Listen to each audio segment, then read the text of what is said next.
Would it have to be after 7 o'clock? Call the, gotta get the date, August 23rd meeting to order, and we'll start off with the Pledge of Allegiance. Get my foot where it goes.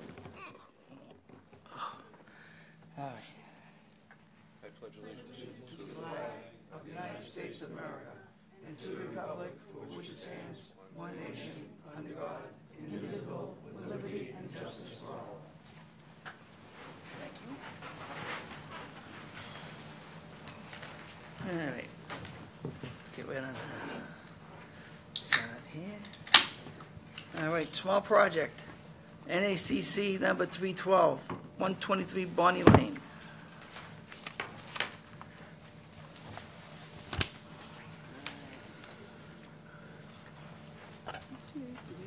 Okay. All right. I'll give a quick rundown, and then if there's questions, you can field them, okay? All right. All righty. So they're coming in under a Category L, other projects of minimal impact. Project entails the installation of a very large second-story window to replace existing windows that are on the lake side of the house. 2 new 16-inch diameter Bigfoot footings will be installed by hand to provide the necessary load-bearing support for the new window. The footings will be advanced within the existing patio area underneath an elevated deck. This is the only ground disturbance that's proposed, and the window will be set in place via crane that is operated from the paved driveway. The closest footing will be 96 feet from the intermittent stream bank on the west side of the property and 86 feet from the BBW associated with Lake Pichicoic on the south. So we have plan specs to show the footing. I can project photos, but it's basically you walk down underneath the existing deck above, and it's all an enclosed patio with retaining walls, so there's virtually no way that there's going to be any impact to the wetlands. This is all by hand, and the biggest piece of equipment is the crane to set the window in. Contractor's here this evening if you have questions for him. Okay. Jack? How do you plan to dig the sonotubes? By hand. By hand? You don't have any way to get equipment. Yeah, that's what it kind of looked like. Be prepared to hit a bunch of rocks. I have no more questions. We talked about it, actually. Yeah. No questions. Are you the homeowner? No, I'm the contractor. You're the contractor. Okay, then I have a question. I have a question for the homeowner, but he's not here, right? No, he's not right. He's Okay. not, yeah. I have no questions. I don't have any questions. Joe? Yeah, I'm gonna go right to the footings as well. It's 16-inch sonotube in the Bigfoot, so that's a pretty good sized area. It's a lot of digging by hand, but I'm more concerned with the very bottom note, which a structural engineer would normally put in, is that the bottom is proof rolled to bearing soil. So the reality is, you're not gonna be able to get a roller in there. You may be able to drop a hand compactor in there to compact it, but you know, I'm not sure exactly what the engineer is looking for bearing capacity, but I do know that he's probably got some sort of, you know, PSI in mind. So hand digging them and knowing what's going to be the overall depth and size, I guess, is unknown at this point. Well, I talked to engineer about it Yeah. a little bit. This was his response, not on the writing. It was like it's average, normal, standard process for him. And when we hand dig, usually we have about 4 or 5 inches, the top of the soil that we disturb is not compacted. Yeah. So he was okay if we go ahead and with the hand compactor kind of compact it. And he said if we kind of leave the sonotube there for a day or two and kind of gets his own settle, we should be fine. And he allows some settling to happen when we put the weight on it. So he gave us about 2 days when we put the weight and the roof load and all that. He said just give it 2 days and then you'll be fine to put the glass in. Because we were concerned about settling and then kind of crack the glass. and he gave us about 2 days to let it settle, and then we should be fine. Okay. As long as he's satisfied with that, I guess that's good enough. So there's only two of these footings, so you're putting erosion controls around those, or, Amy, or is it pretty flat? It's It's in patio area It's now, right? contained. You see the pictures, you step down into a totally enclosed area that's patio and retaining wall in front. Okay, so So it's that below- shrubbery is actually is higher than the footing grade. I got it. Yep. Okay, I'm all set, thank you. You got me? So, oh, go ahead. Mr. Chairman, I'm prepared to offer a motion if you're ready. Yeah, good. I move that we find this project to qualify as a Category L, and at the same time, I move that we approve the project as proposed with any additional conditions the administrator may want to impose for pre-construction meeting or post. Second. All those in favor say aye. Aye. Opposed? Question of Louis, you had a question of the owner that's not. Not subject what related we're to about this. do. Okay, I'm all set then, yeah. So that was unanimous, guys. Okay, all, it's unanimous, we're all set. Okay, all in favor? All Thank right. you, all set. Thank you. All right, so I'll get that permit out to you probably the middle of next week, All right, awesome. based on my schedule. Appreciate it. Thank Okay, you very much. thanks. The next one is NACC 313, 315 Turnpike Street, and Mr. Manzi has to recuse himself. I'm going to recuse from this for the record. Thank you.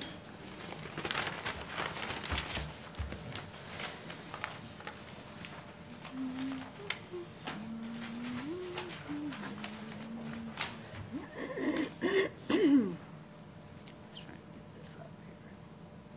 I'm going to pull this.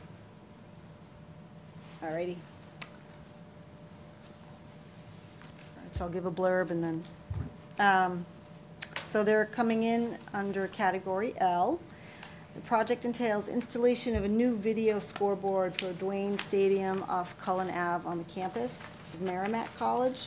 Scoreboard will require an 11 by 32 by 3.6 foot deep concrete footing below grade with rebar and concrete pedestals for support.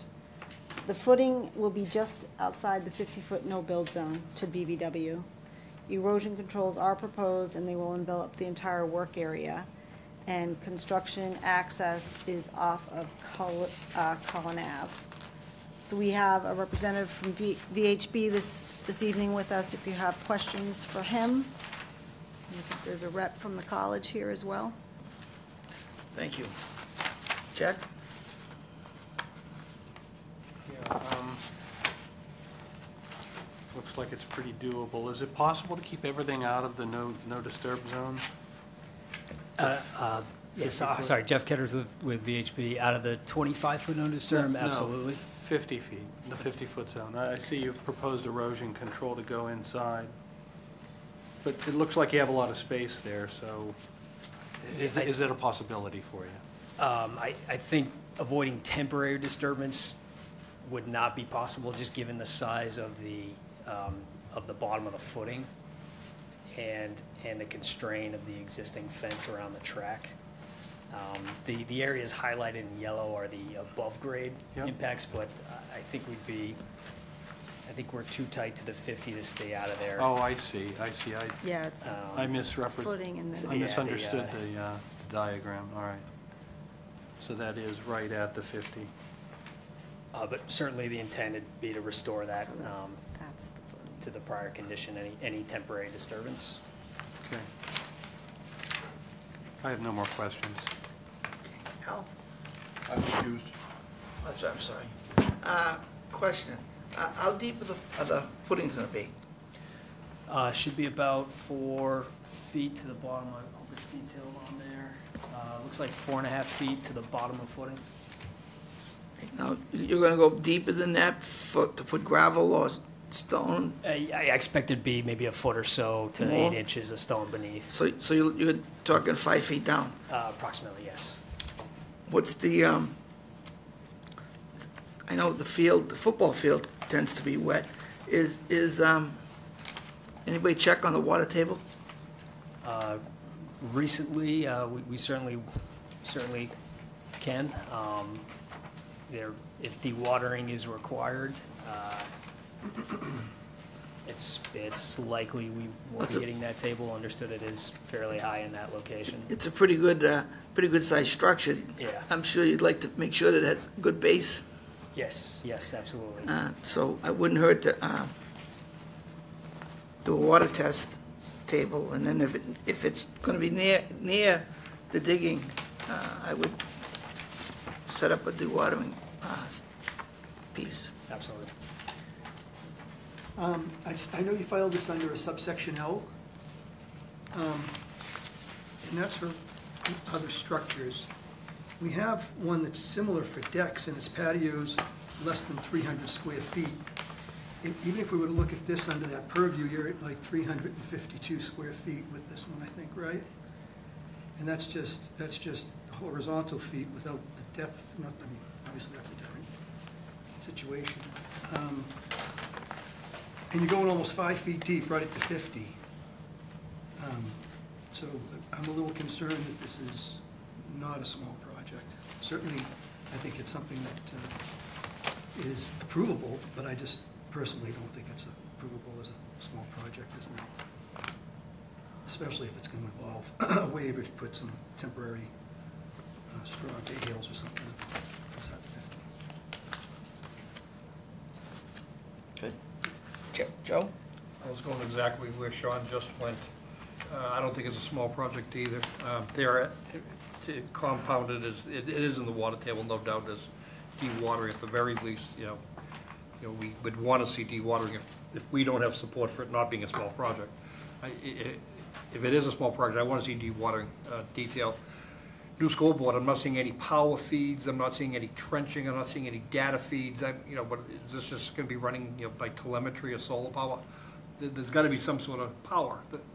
I see nothing of trenching and those types of disturbances all within the 100-foot. I don't think this is a small project at all. I didn't either. So let's make a motion that I move that we deny this as any type of small project. Okay. Motion to deny small project. Second. All those in favor say aye? Second for purpose of further discussion. Okay. Do we want to give the applicant an opportunity to withdraw? Throw it up. Yeah, you want to withdraw and file an RDA? Can we even do it with an RDA? I think it's an NOI. I think it's, full-blown- yeah, because there's a lot of there's too many conditions. conditions. It's pretty well blank. I mean, you've gone this road with us with the building of that, The storage building? yes. Yep.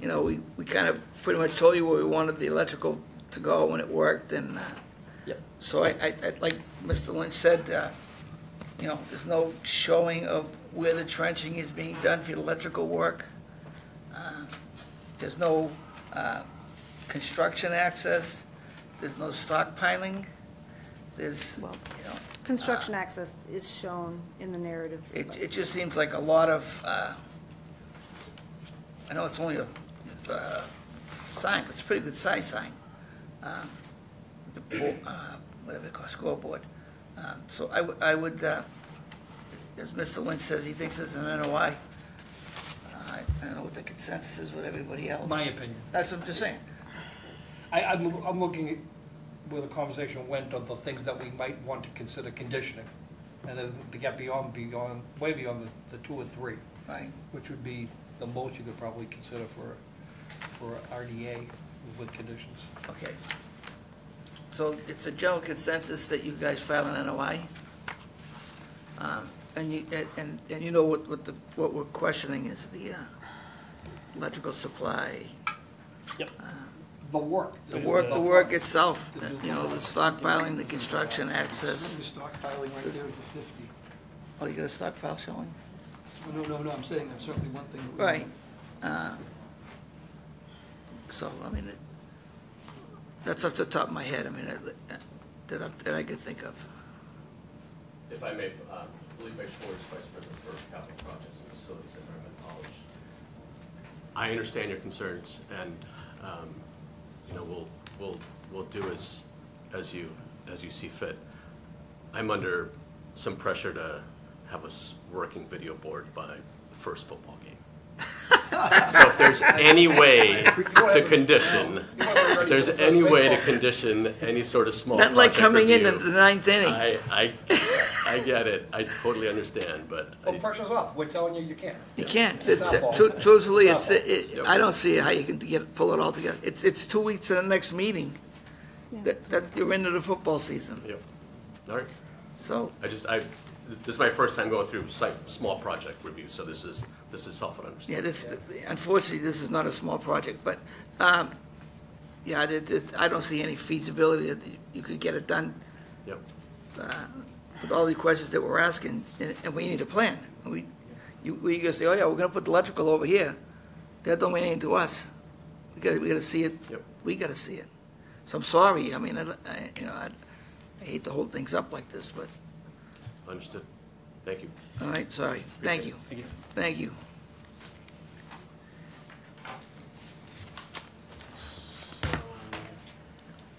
We had a motion and a second. We give an opportunity to withdraw. Yeah, They didn't, so Which- just deny it. okay. It's only $25. I think they can afford it. Sure. Did we vote? No, we just voted to deny. We already voted? No, we No, didn't. no, we There's didn't. 1 second. Oh, that's right. There was We never discussion. voted. All right, all those in favor say aye. Aye. Opposed, and that's unanimous. So it is denied. One- And one abstention. With one abstention.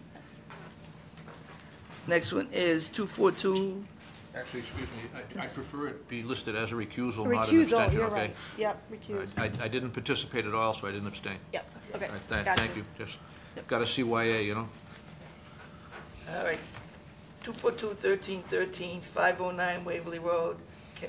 Request to continue to September 13th. So moved. Second. All those in favor say aye. Aye. Opposed, and that's unanimous. Amy, what's the holdup on this one? I had asked for additional information, and Mr. Stupinski is Okay. not, I mean, I don't know. He must be really busy. I don't know. I guess so. It's their bond money. RDA for 29 Stone Wedge Circle.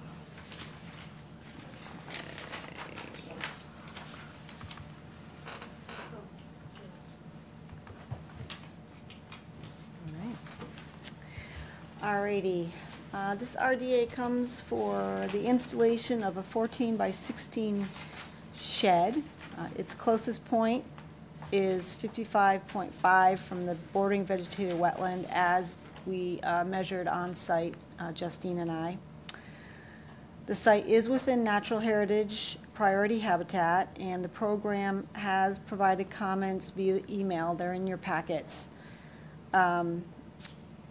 They determined that the project will have no impact to the habitat as long as all areas of work remain in lawn or paved surfaces. Proposed shed is an Eastern Shed Company Aspen 14 by 16.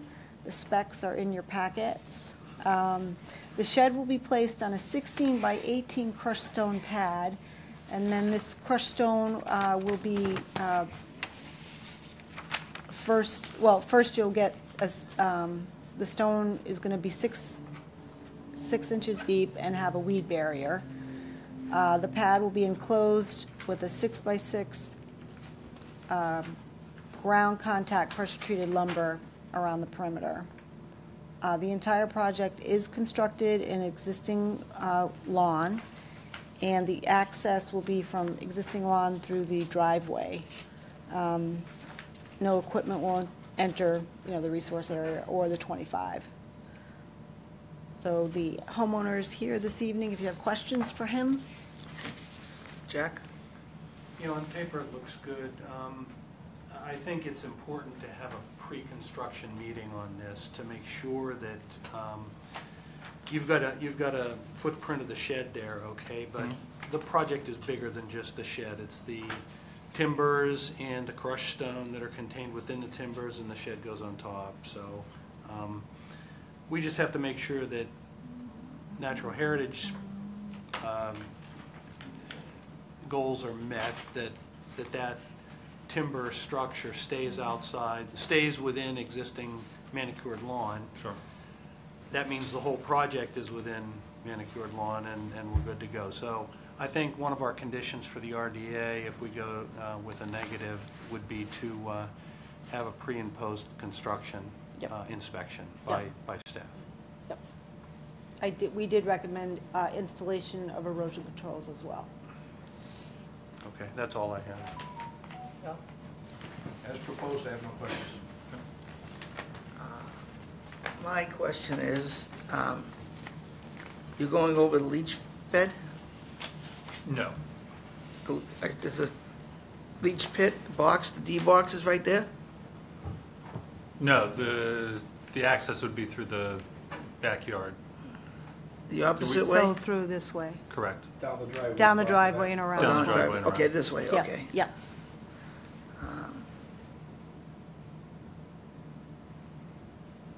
Okay, very good, thank you. I don't have any questions. Joe? Just want to point out, you doing the work yourself with Easton, or is Easton assembling it upon the pad that you build? So the pad's being built by another contractor, and then Eastern's, So he's going to be digging it out with the machine, yeah, it's by hand. by hand? That's Should- what I'm driving at. There's a lot of material coming out of there, and a lot of snow going back in this place, so the volume is pretty good. So as long as whoever is excavating it out and not stockpiling it, literally taking it out and putting it into a truck and Yep. taking it away, then we don't Correct. necessarily need a stockpile, but if someone's doing a weekend warrior thing and digging it out and just throwing it on the side, we probably need to see where stockpile is. Yep, no, it's but being taken off Take site. it, buggy it right out, okay. Then I have no other questions, I'm all set. You got a lot of confidence that guys don't work by hand. That's a big hole. That's a lot of work. That's why it's as expensive as it is. Otherwise, I'd do it myself, but I don't have the time. So is that a condition that you guys want to put on the project, that, you know, they're presenting it, that it's going to be done by hand and it shall be done by hand? So I don't get into a argument with the contractor Yeah. when he figures out how hard it Well, is. If you're gonna make that a condition, the condition should be material dug and removed by hand and removed from site same day. Yep, Sure. If you make that the whole condition, and then yep, then we avoid piling up too many conditions No, on an no IDA. stockpile. no stockpile, remove.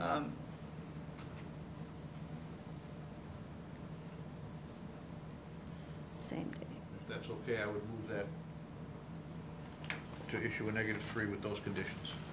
As discussed. Second. All those in favor say aye. Aye. Opposed, and that's unanimous. All set.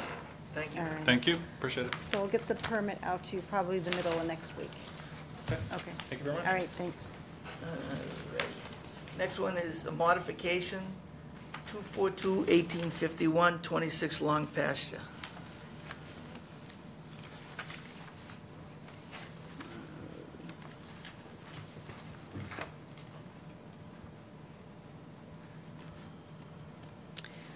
Alrighty, the commission will recall issuing an order not too long ago for the construction of an in-ground pool and associated patio and pool mechanicals. All work to be outside the 75-foot no-build to vernal pool. Project is about to start, it's really underway, and homeowners wish to increase the size of the patio to create more usable space towards the deep end of the pool. To the shallow end? Oh, I thought that was the deep end.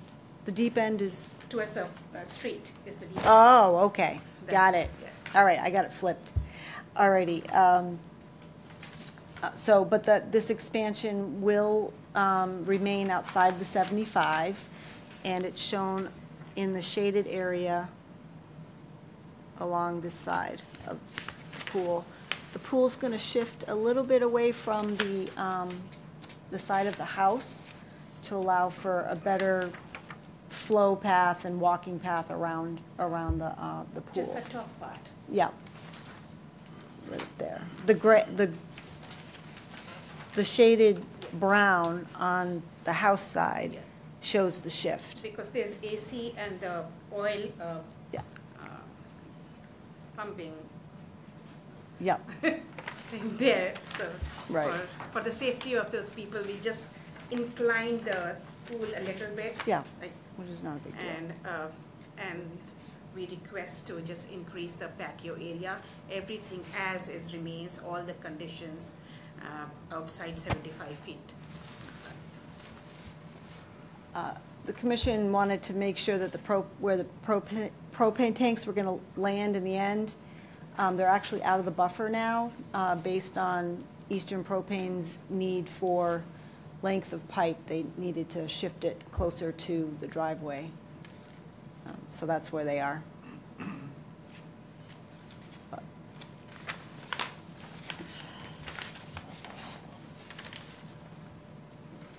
Jack, any questions?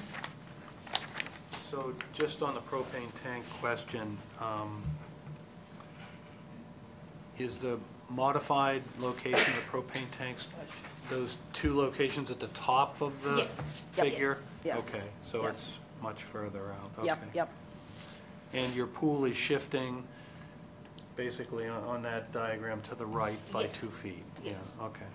I have no other questions. Al? No questions. My question is, where's the house in Sorry? reference? Where is the house? There's no house on the plan. Hold on.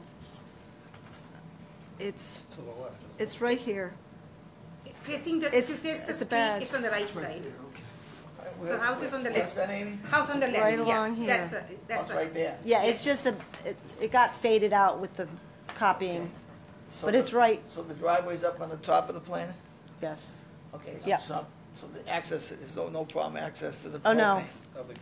No, it's on the way to and from the access for construction.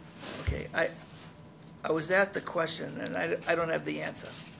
Earlier tonight, the applicant asked me, she has on her plan, the press construction site. And it said potential vernal pool. Amy saw it, and you didn't think it was, but you couldn't comment on it because, I think Taylor was the one that inspected the wetland line. yeah. And, it's a pooled area. So I don't think at the time of inspection that it was vernal pool season, but it looks like it can hold enough water for vernal pool breeding. But on her plan, it's listed as a construction depression. Depression. Well, So she just wants, What to get plan? that. What she wants to- plan? Would like I'm to not get sure that what plan you're clarified. talking but- about. they have an open order of conditions, right, Yep, that we issued. yep.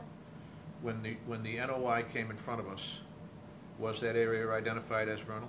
Potential. It was during the Yeah, so we application? treated it that way. So it was treated that way? Yes, So are we maintaining that setback now? yes. Doesn't matter what it is. So we So don't it care? doesn't matter what it We is. don't Doesn't matter care? what it is. They can call it anything they want. If they were contesting it, we wouldn't have ever closed it to No, begin no. with. They're maintaining the setback as if it were? Yes, All we are set? maintaining everything. They're all set, no So problem. you're all set. Thank you. You're welcome. Well, So we need a- let's make sure we understand what this conversation just meant.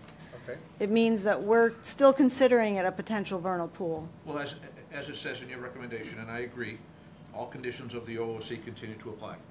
No argument. In fact, my Right. motion will be to approve the modification as proposed with all conditions of the OOC continuing to apply. So the OC, the Right, I'm original just- order I'm- doesn't list it as a vernal pool. Let's go Yes, to it Amy's does. clarification. It was listed though. as potential, and it was setback. But as doesn't if- list it as a construction, whatever either, so stick with whatever. On the one deed- currently- on I her had deed it requested is. Mr. Napoli that in future we would like to petition to two separate things. This was a modification thing, but for future I was exploring if we could petition to grandfather us because it was a construction depression and it was completely dry last year and but because how it is a potential vernal pool, now my entire house with the radius falls in the no-build zone. So almost the entire house. So I was saying that we just bought this $1 million house and all of a sudden, potential vernal pool makes us very worried. So I was trying to explore how we can get it grandfathered. And that's the clarification I wanted to give onto Amy's original attempt Yeah. to clarify. I don't believe we determined one way or the other if this was a No. vernal pool or not. Right. We said simply it's a- said that it's a this was potential. designed, no, even No. given the potential, that this was designed and apply for as if it were. Yes. And is in compliance. That all we did is approve this in compliance. If they have a future project, certification of that vernal pool would become necessary at a later time. But as far as this is Yeah. concerned, it's fully compliant, whether it's a pool or not. That's what I'm saying. We never acted on the the 75%. determination. 75 foot So- Like I rather. said earlier, you're But the better off applicant, leaving the it applicant's alone. asking to be grandfathered. I don't think There's not such a thing. There's no Because- such, there is no such, lines we don't change, have another anything project's within our another bylaw. condition. Because like you were saying, if you're worried about if you sold your house, as of now, it's not a vernal pool. Thank you. and you're in compliance anyway. And you're in Yes, we are in compliance. compliance. It's a And you're in potential compliance. vernal pool. It's potential. What's It's a that? potential vernal pool. It's a potential, but Well- that would never show up on a potential. on I a sale. understand, which is So- why they're meeting Thank the you. setback, but Thank you for the we clarification. don't wanna, That's So what fut- she's so worried about. future She's worried about projects- resale. Future projects would need, if you were to go beyond the 75, future projects would require actual investigation during the spring for vernal pool breeding. And then that's when we can say, oh, yes, or no. And rule it out officially. And rule at it that out point, officially, right, If that were the exactly. case, yeah. It's a separate filing with a separate Yes. resource delineation at a future date. Yes, We don't act Yeah. on it now. Leave it alone. exactly, I agree. Okay. So you can do that at So, any uh, time. Yes, There are yes. wetland methods. You had a that motion. Yes. You can I hire offer a a motion. We have a motion. wetland scientist All to those come in and favor say aye. certify. we got it done, actually. We You got did. that done, yeah. So after that, it was determined as potential vulnerable. Right. Okay, do right. you have, well, if you So- have the, Discussion. if you have the report. Yeah, does- actually, it was submitted. Okay, well, Potential. if you, yeah, I mean, you're compliant with this project. Yes. Future projects, at least you know where you stand. It's just, we don't want to construct anything. It's just a beautiful backyard. We want to use it the way a manicured lawn and, flowering plants. And so we just want to maintain that. It's just a fear that we bought such an expensive, beautiful house and all of a sudden potential vernal pool that scares us, the word. I would hesitate to do anything there that might violate your setback, because the certification of vernal pools occurs in March and April. Yeah, Al, actually, it's even more clear. Okay. You applied for a permit for this pool. Yes, That condition, that design yes. is now what it is, the Yes. yard areas and the improvements. Any change beyond that in the future, whether it's a pool or not, it requires a conversation with Sure. Amy. She'll give you guidance in the future. Sure. You or any future buyer. Right now, you can really do nothing more than what you propose on this We plan. don't intend to. Okay. So Thank that's- you. So we still, Your motion was still good and seconded, like Sean. motion and second, All those in favor say aye. Aye. Opposed? And that's unanimous. Okay. Thank you. Thank you very much. Thanks for coming in. Next one is 242-1858, 189 Willow Street. Request to continue till September 27th. So moved. second. All those in favor say aye. Aye. Opposed? And that's unanimous. Have you had any conversation, or you just They're requesting? They're still in the midst of redesign. Okay. Next one is 242-1859, 0 Turnpike Street. Request to continue till September 13th. So moved. Second. All those in favor say aye. Aye. Opposed? And that's unanimous. Any movement on them at all?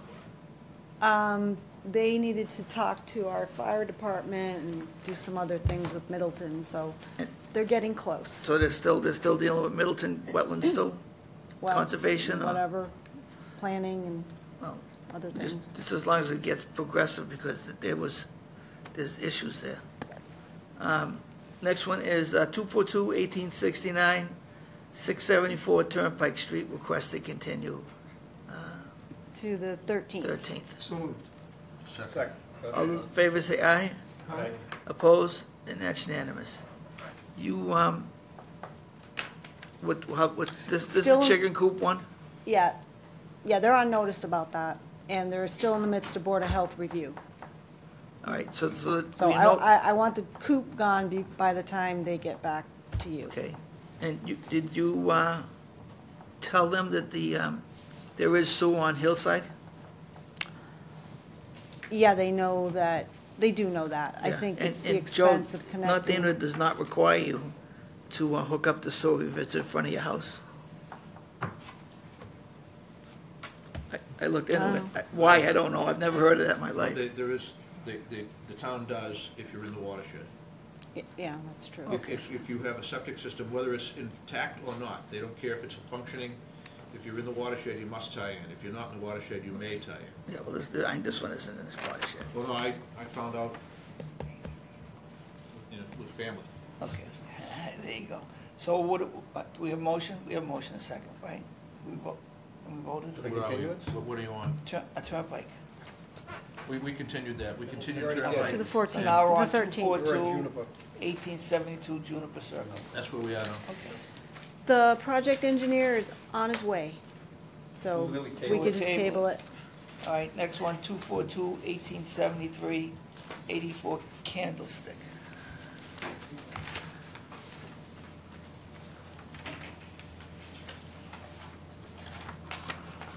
Alrighty. Alrighty.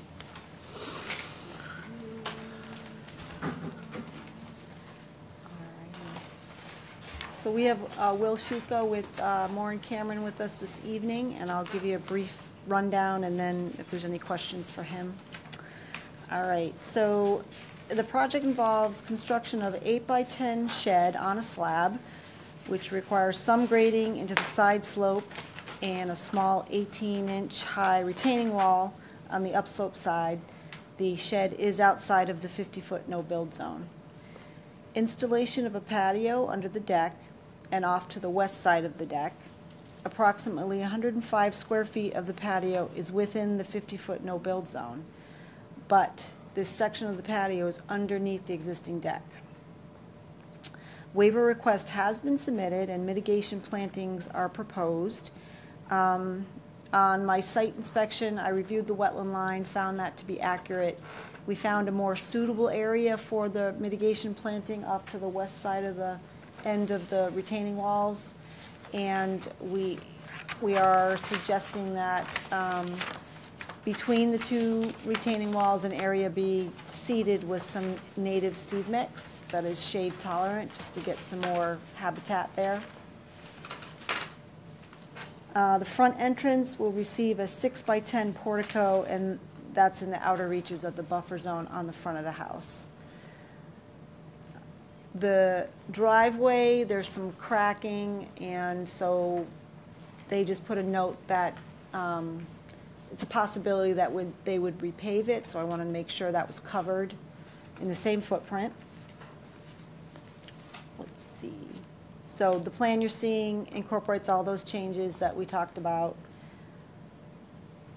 Let's see. So I did go through the permit history, and just to point out that NOI, or Order of Conditions, was issued under 242-1482, and it allowed for the replacement and installation of block retaining walls that you see here, and construction of a patio underneath the deck, and that was approved at that time. But they never did the patio, and just did crushed stones, but now they want to do the patio. So, That one is closed out? yes, COC was issued in 2011. And when the house was built, under 242-732, the rear deck was allowed to be at 41 feet from the BBW, so that's why it's in the 50 in the first place. And the COC for that was issued in 1996. So Will is here this evening to field any questions. Will from North Andover Group. I actually have a couple other comments just from my conversations this afternoon with the owners. First, I just assumed construction access, easiest way down, was on the left side. However, they spoke to the contractor, and the best approach he thinks is basically filling over the steps temporarily to get access down, so they would be coming down the driveway. So the existing driveway would be utilized on the right-hand side rather than the left-hand side. And the other comment or thing that I discussed with the owners is that the deck, it's on the north side, doesn't get a lot of sun back there, and it just kind of drips down on the face, and the grass doesn't really grow there. So we actually want to propose extending the patio just another additional 2 feet, so basically it will drip onto the patio blocks. All the runoff from this project does kind of flow. It's very level back there, and it flows towards the wall. There's about a 4-inch gap on top of the wall. So everything basically infiltrates on the ground for the most part, or it kind of goes down. One other thing I don't think Amy mentioned, but we did notice there was a couple areas of yard debris out there as noted on the plan. That area, the owners have already spoken to the landscaper and told them to stop that. So that will be cleaned up with the addition of when the plantings go in. And the extension of the patio is about another 60 feet or 50 square feet within the no build. And the mitigation would be the addition of that area on the right that's kind of between the terrace of the wall. So it doesn't get a lot of sun, but we would put a shade tolerant kind of mix in that area. And then the front brick walk's going to be, Yep, and that was shown on the plan before, but more or less Oh, it's just okay. getting realigned because the portico will have, it's going to be a little bit larger than what was there, so they'll just kind of reconfigure the walkway to adjust to the change in the portico out front. Jack? Yeah, just about the alternatives analysis, it looks like you're proposing that there's no alternative other than to build the patio as proposed.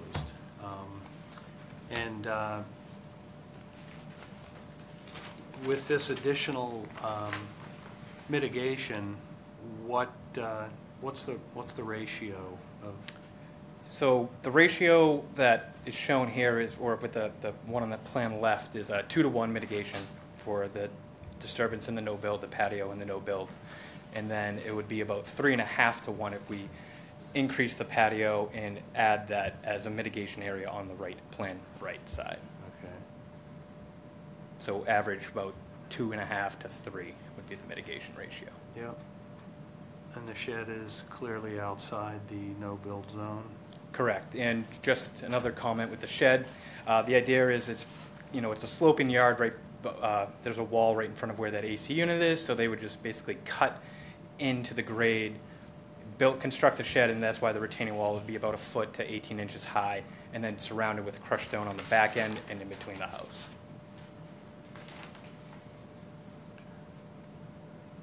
Okay, I think we need to just review our precedent on this. Then Are you good? I'm all set, yeah. Al?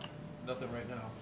Okay, so naturally, you're gonna move the stockpile. Now you're going on the other side, correct? Yeah, I think my idea of having it over on that side regardless is that if they do have any area that they're going to stockpile, because it's so tight back there between the wall, that would maintain access. Otherwise, you don't really have any area to stockpile material. I think you should put it at the end of the driveway, on the right. Okay, yeah, we can adjust that. It's out of the buffer. It's out of the... Out of the 50. Out of the 50. Yep, it's out of the 50 on that side as well, but Yeah, I know, we can but adjust it to be on that side. Putting it over there, now you gotta truck it all out before you build your deck, because you don't want to disturb this side, I take it now. Correct, yeah. Okay, so that's gonna be changed. That square that's right next to it, what is that again, a shed? That's just a small shed, yep. Okay, I'm trying to see what the hell, and your alternatives analysis is what? Well, the alternative, there's not really anywhere else to build a patio, so it's either build a patio or don't build a patio. Okay. but you're, within the 50, you're staying underneath the deck. Yeah, all You're work not- will be in previously altered areas underneath the deck. But you have it at 43 right now, so you said you So want it would, increase to 41, So now same be- as the deck. So it'd correct. now be 40, 41. 41 feet, correct. So Okay. that's a pending change, you mean? That's a pending change, I just Okay, wanted 'cause I was to discuss that scratching while my we're head. here. Okay. Pending change based on what? Oh, no, from what That- I'm that was looking from at this now. afternoon, correct. 'Cause you- Yep. Right, So this is the plan with the new It's not. addition? That's This why I does was not have the scratching. new one, I just wanted to open that up for discussion because that's the intent. So I Okay. just wanted to bring that to the table. Well, usually when we grant the waivers, we don't want to make it go closer than we do make it go the other way. but I don't really understand how much more sun you're gonna get. I have no questions. I'm sure there's going to be a couple more coming up. Sean? What's the planned patio comprised of? The material wise, Yes. it will probably be a paver patio.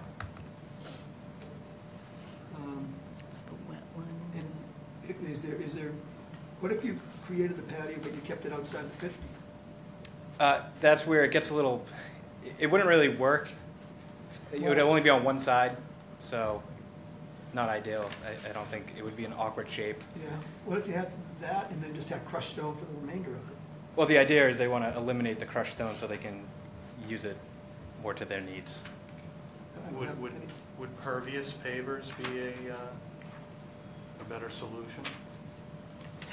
That's what they would be using anyway, right? Be pervious. I can discuss that, Pavers. yeah, if that's, we can condition pervious pavers. Well, it's crushed stone right now, which is pervious, and Right, pervious there, pavers let's look at would a be picture of it, right there. kind of an in-kind thing and probably meet the needs of the homeowner. I don't have any other questions. Joe? I had the same points that everybody else was making, that we granted a waiver years ago in the 90s, something that was not uncommon back then, and but for more than 20-plus years, we just simply don't. So to make it, so 43 is about as close as you're ever going to get. So I think we're looking at the conversation this afternoon. You probably should report back to the owner if it wasn't well received. I mean, I think we're probably a little bit hamstrung for making you comply completely. That we're going to probably let you have what was originally approved. Then That's we would- reasonable. We would move forward with. So I think you with need to, what's- that's the message you need to convey, because I don't think we're going to get support for anything closer. I could almost speak for everybody and say as much. I guess I just want clarification, when you say closer as in the 43 or to where the existing deck, because that So setback. if 43 is what's there now, 43 is what's proposed, right now the deck is 41. 41. Yeah, so You that have- setback shown on the plan is to the actual, what we initially had for the setback to the proposed patio, not the deck. The existing deck is 41. So 41 was the one that was approved in the 90s, correct? 2010, 2010, correct. 41. And where did the 43 come, is just as part of this? 43 filing? is, yeah, initially we just, if you, the deck has an overhang. I think we're looking at 40, I think we're looking at 43. Yeah, we're looking at 43, but the in-kind replacement would be 41. Would be even closer. I think we're saying 43, because they're showing they can demonstrate and make it comply better. And this is feet from the wetland. 43 feet from the wetland. From the wetland. Right now, but they want to make it, That's the They closest. want to make it 41. they want to make it 40, yeah, 41, yeah. Yeah, and I mean, if you look at the Right photos. now, it's 45. Here, let me get. It's 45. No. They want to No, make it's it, not. yeah. You said No, the old deck let's was, start over. You Right said- now, it's 41. The existing deck right now is 41 feet. Correct. Our plan shows 43 to the proposed patio. We want to increase our patio to make it 41, the same as the existing deck. That, So beyond the footings that are there. Okay. in essence. Right. yeah, So right, the- right now, your patio's here, your deck face. yep, and if Yeah. you, And you the want to deck, simply deck extend has an back, overhang. so they're in the same line. So the overhang of the deck would be aligned with the Right. patio. All right, so that's the conversation that's confusing, because yeah. we have one dimension to the deck and a different dimension to the patio. You want to make them the same this time around, Correct, Right. correct. which is 43. 41. 41. 41. 41. The existing deck was So 41. if you look at this picture, you'll see the footings, and then the deck overhangs. So the that's footings the are overhang. 43. Yep, the posts The posts are are, 43. Yep. That's what we showed on the 2 plan feet for the further out patio. is the Now, width we, of the deck. we want to increase the patio that 2 feet to basically be underneath what the deck line is, which is 41 feet. under this Correct. overhang, the cantilevered, the wetland face of the cantilevered part of the deck. And if you look at the photos, you'll see the reasoning is that it's really hard to grow any vegetation because my thought is that because it's in the north facing, you get the dew that builds up and it's continuously wet, so it just kind of turns into mud more or less. So the photograph and the description add up. I'm still confused by looking at the drawing with the dimension that says 43. 43 is what I proposed, and after my discussion with the owner today, they want to increase that to 2 feet. It's actually 1 foot, 8 inches, or 7 inches. So it would be increase the patio by the 2 feet, roughly 2 feet, which would reduce that setback to 41. So Which is what the deck Which is what's there to begin with. which is where the deck, the So structure. there's no worse than what we Correct. allowed back then. Correct. It would be under the existing deck All style. right, so that, I'm clear on that, I'm sorry. I've just, too Yeah, many sorry numbers for the and- confusion. and two different reference points. Right. Right. So, just to bring it up, that would, you, I don't know, you have irrigation heads right underneath, Correct. so how would Yep, that so those would just interact? get shifted over. So they would just, those are shallow excavations, about a foot deep. You're going 6 to 8 inches for the stone So we need regardless. to see that on the plan, too.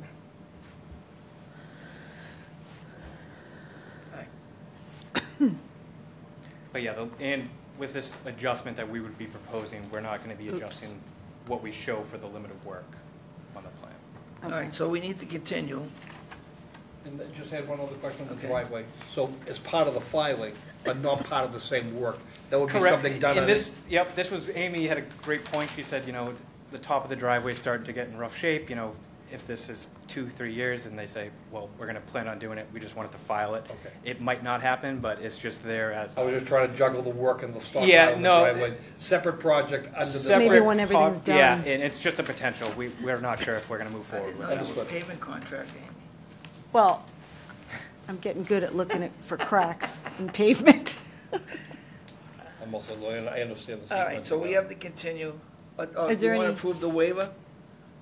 Is there And then any, continue? is there any abutters here that is a, We'll ask Would that, like- but I want to ask procedurally, do we approve the waiver, or do we Let's- continue? let's Or we look just at the continue? plan, fully after. revised. We I can think do you- either.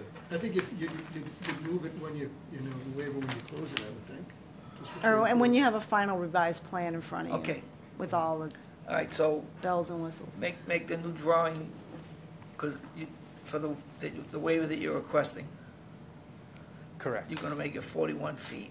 41 feet would be to the patio. Right. Correct. You're going to move the stockpile.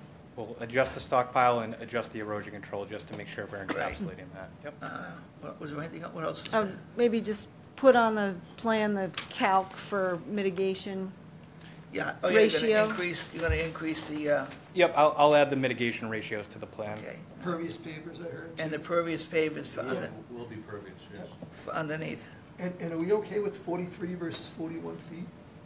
Well, 40, it's a net, if at 41. How so?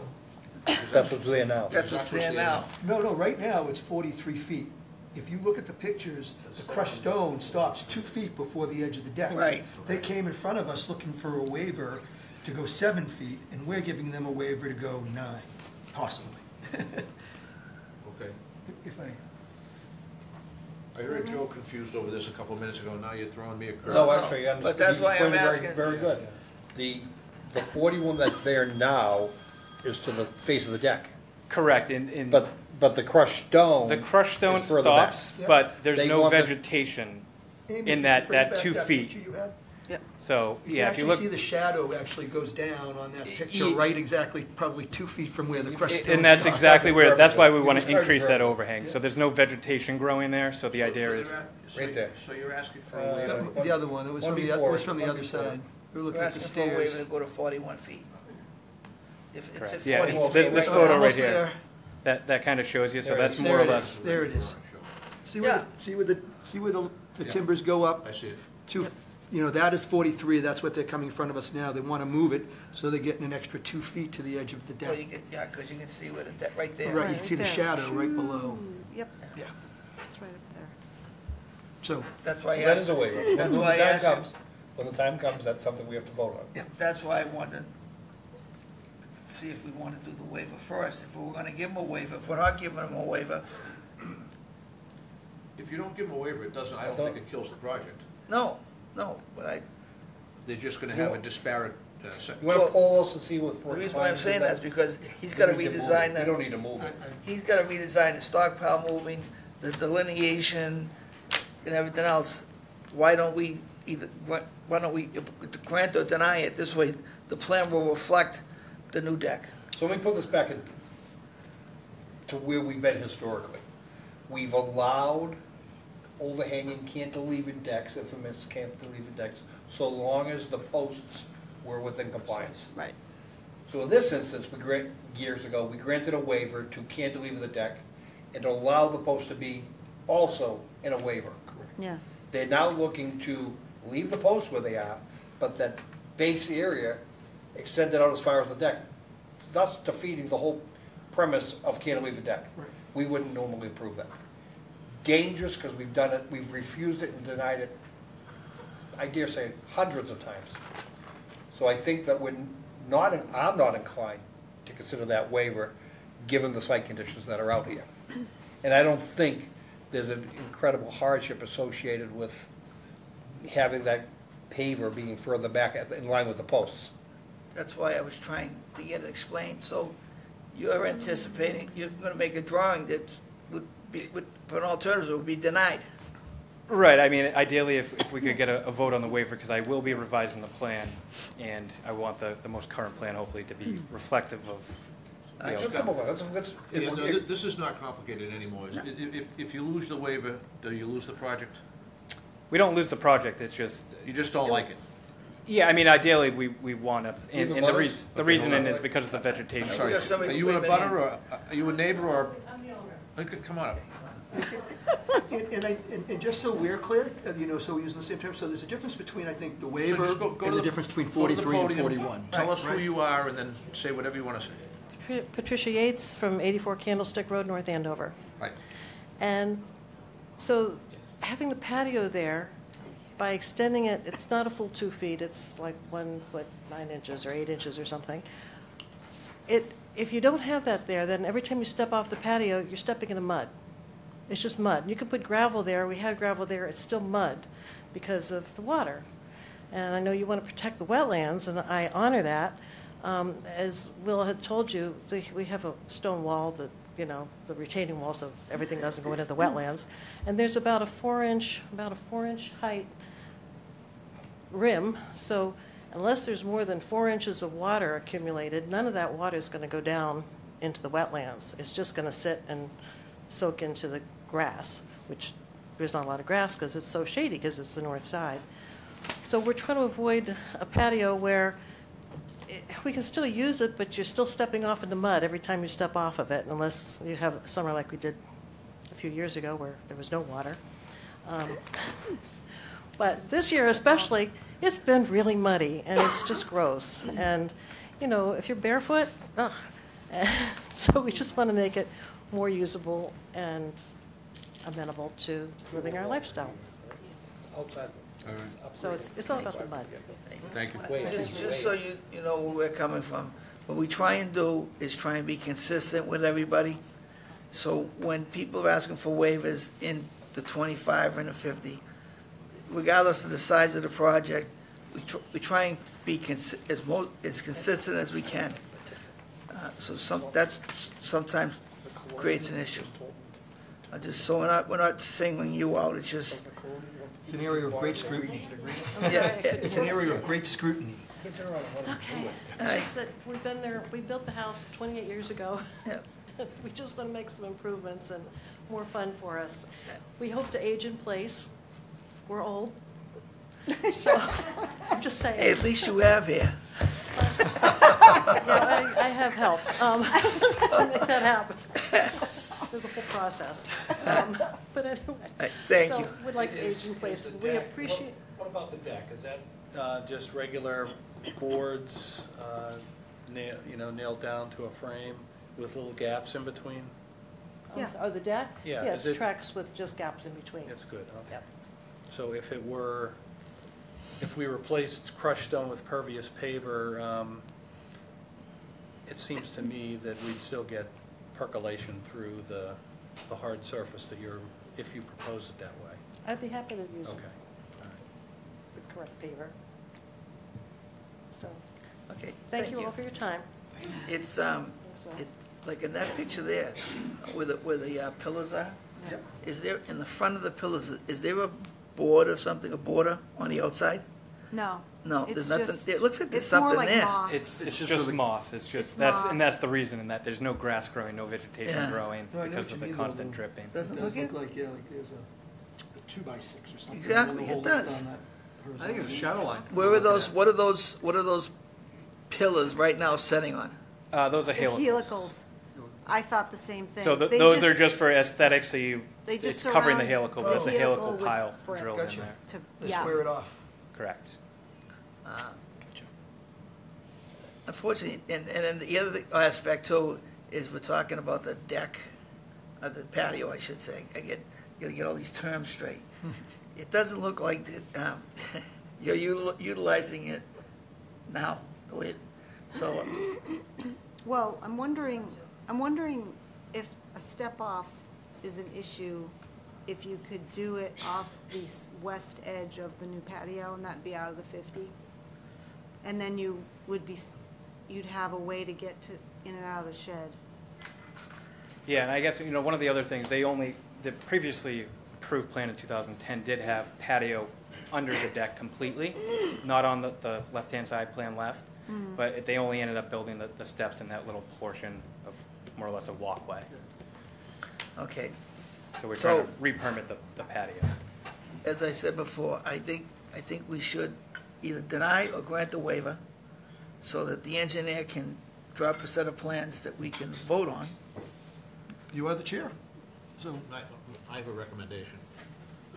It's 3 weeks out. Let's think about it. Let them bring in 2 sets of plans. Bring us in a set of plans that doesn't require a waiver and one that does, and we'll vote at it in the next meeting. We can't close on it tonight anyway. So for clarification, a waiver-free plan, or a Show a plan plan, that- this plan and then the plan increasing? Show us a plan that doesn't require a waiver, and show us a plan that does. Doesn't this plan right now? And make your require- presentation. Require a waiver? as proposed. We can't close on it tonight anyway, Yeah, no, completely understand. so. All right, so continue.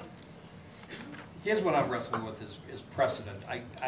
In this particular instance, if there is a way to play up that physical barrier of the existing retaining wall and mitigation and the things that we're getting back because of this, and that the very virtue of the rain falling in itself is causing a repetitive disturbance, Correct. play that up in an alternatives analysis discussion to give us something to hang our hats on, because I'm not exaggerating, that's not hyperbole. We literally have denied hundreds of requests like this in my career on this commission, and without us being able to hang our hat on something solid, I think we're looking like we're forced to give a denial.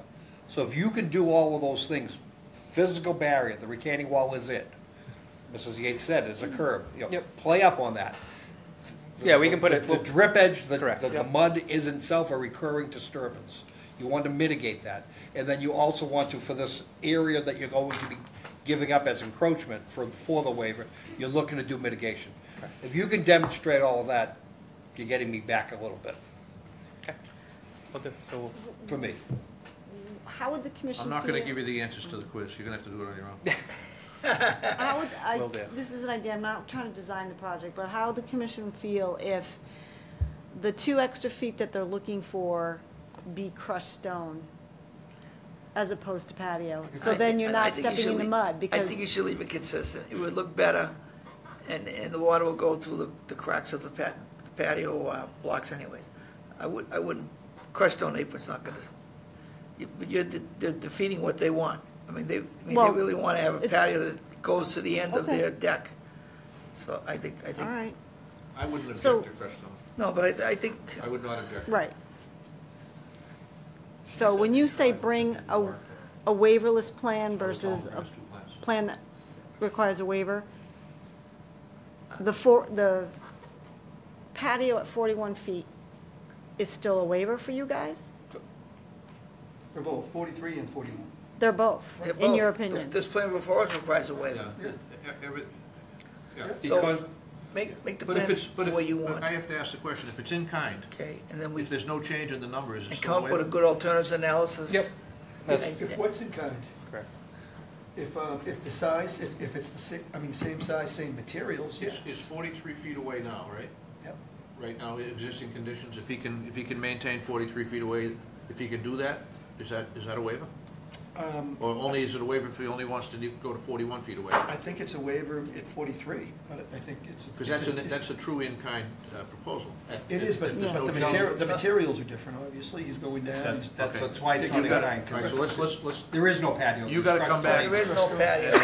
You gotta take your best shot, all right? Understood. So we would request to continue All right, to the next area. so moved. Second. All those in favor say aye. Aye. Opposed, that's unanimous. Thank you. Thank you.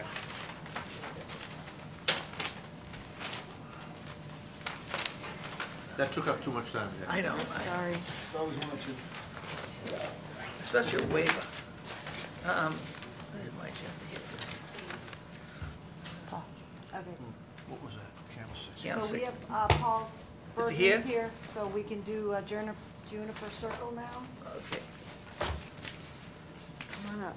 That's a tough one to fall, Paul. We just raked them over the coals. Excuse me. Hi, Paul. I look forward to seeing you every time you come, because it looks like you're walking to the guillotine. No, I'm okay, thank you. It's all good. All righty, so Commissioner recall, this is a retaining wall project. At the last hearing, the commission asked that dewatering near wetland flag, what is that? 5A1? Yep. Be looked at. Paul did meet the contractor on site and had a meeting and gave you the minutes of their meeting, but I'll let Paul go through what that discussion entailed. Yeah, we met with Stephanos, is that how it's pronounced? Stephanos, yes. Stephanos, I think a couple of weeks ago, and he said that when he built the wall at, this is June. Dogwood. Thank you. All the different woods are, when he built the wall at Dogwood, which was very similar to this, that he did not run into any groundwater. And as I pointed out to the commission the last time I was here, the bottom of the proposed wall is about 4 feet above the water edge, minimum. But he did say that if he needed to do any dewatering, that he would collect it locally where he needed it and then pump it out to the parking lot. I can't see my north arrow on this, but thank you. West, yeah. Yep, west of the building. Yeah. The other thing, this is the revised plan that we sent to Amy. The other thing that came out of the meeting with Stephanos was he said that they would not have any stockpile areas on the wetland side of the building, because I think we had 3 indicated on our initial plan. So those have been taken off this plan, the revised plan that you're looking at. That was the other change from the site meeting with him. And you added note 7, which clarifies that there'll be no stockpiling here, it's elsewhere. Yeah, thank you. I can't read it from here, Yep. but right, thank you. The construction plans for the wall should be part of this set. This particular plan that we're looking at also reflects Justine and Amy when they came to the site one day and relocated Mike Seacamp's flag number 5, right, yep, and it became, I think, 5A, something like that. Yeah, 5A1 or something. So those are the only changes since the last time I was before the commission. So, Paul, your minutes say that the contractor said that he would rather have the commission tell him what to do about dewatering than come up with a solution that the commission might not approve of. Did he backpedal at all with that? I don't see a need for dewatering. He doesn't see a need for dewatering if he encounters, groundwater at the wall, which is set down into existing ground, not that much, maybe a half a foot, then he would, provide a rock-filled basin for it and then pump it out to the front of the building. That was made clear. Note 8 says exactly what you just said, is that any dewatering that may be necessary shall be discharged to the front parking lot outside of the resource area. Oh, Right, okay. right. Make a new note 8 Oh, all right. that says exactly that. Thank you. Again, I can't read Okay, it all from- right. Jack, any questions? Which note 8 are you talking about? Make One a we note. just made up, one that, Oh, one that he just because there actually is a stated note, pretty clearly. there's a note 8 on C2 sheet, but, okay. No, on C1. You good with that, Lou? 'Cause I know dewatering was the big deal. It's not one of my favorite things. I don't understand the resistance of applicants Just doing to it. make a dewatering pit. I know. I'm not asking them to build the Eiffel Tower, it's just, you dig a hole, you throw some stone in it, and when you're done, you fill it in.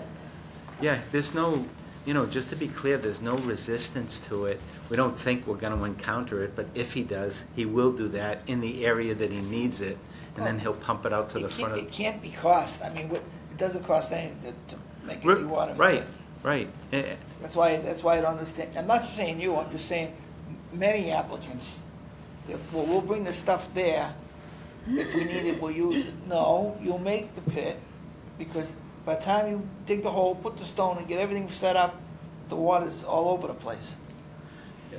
So The discussion that that Paul and I just kind of had out of order here, I'm sorry about that, so they think they don't need it, that's great. What we really don't want is we don't want any discharge of dewatering within the resource area, meaning buffer zones and whatnot. So if he does, just like he says in note 7 for his stockpile, if he has something similar called note 8 that says, if encountered, the water shall be discharged to the front of the parking lot area, that note does it. If they don't need it, they don't. If they do need it, we're so much as saying you're not going to do it within the project area. Okay, And that's where our jurisdiction begins and ends. right, okay. Could that be in the order? Could that be in the conditions?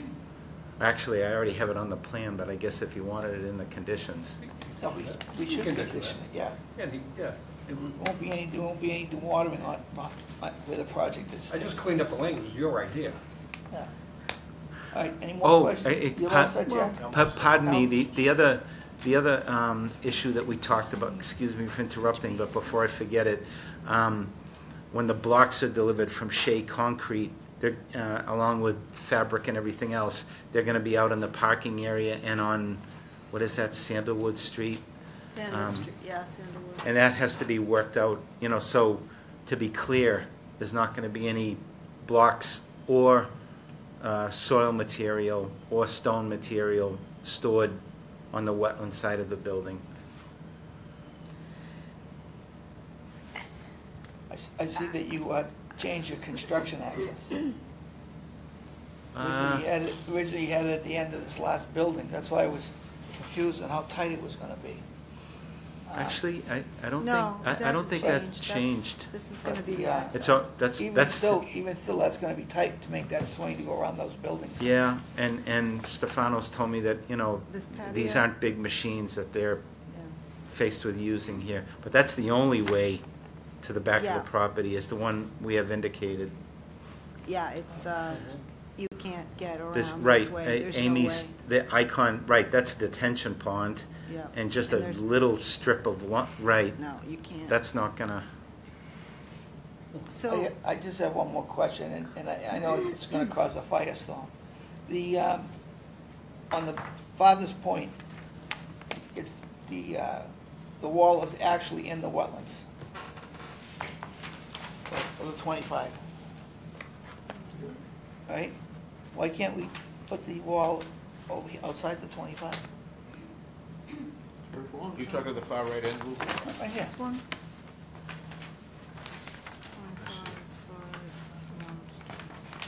Well, actually, there, Why can't we just cut that corner, make it straight across here? Why do we have to go in and come back out? You want it to follow the hash line? Yeah, follow the 25.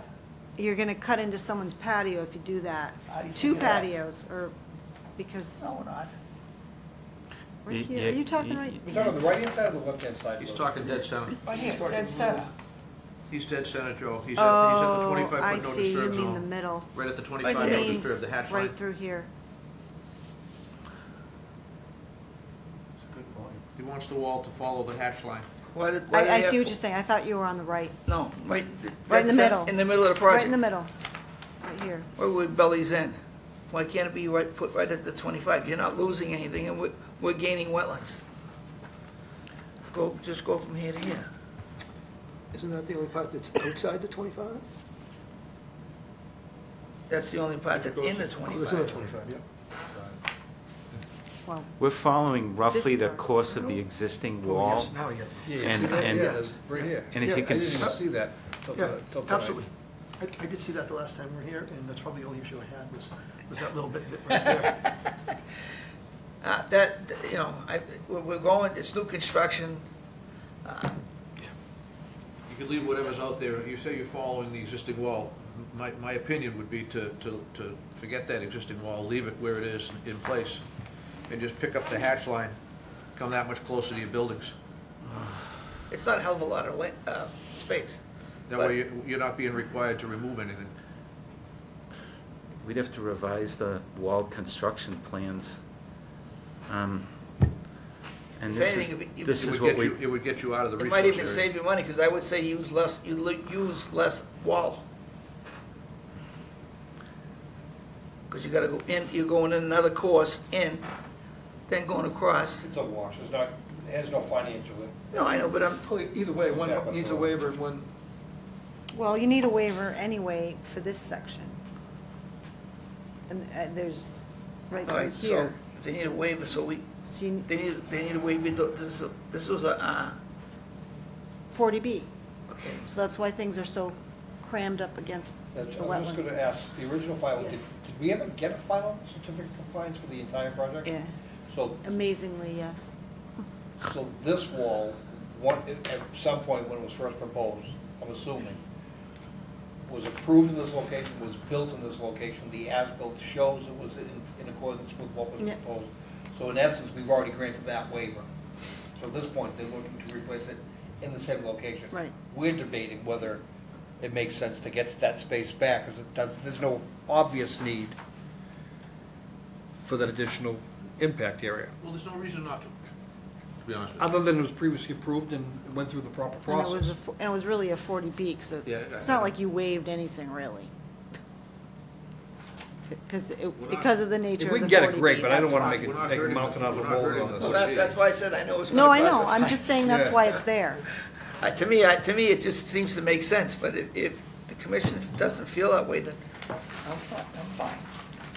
It's not gonna change my world. I have no problem with your suggestion at all. I would vote for it if it was put in front of me. Okay? It's a way to get back part of the no disturb zone at an opportunity where we rarely have.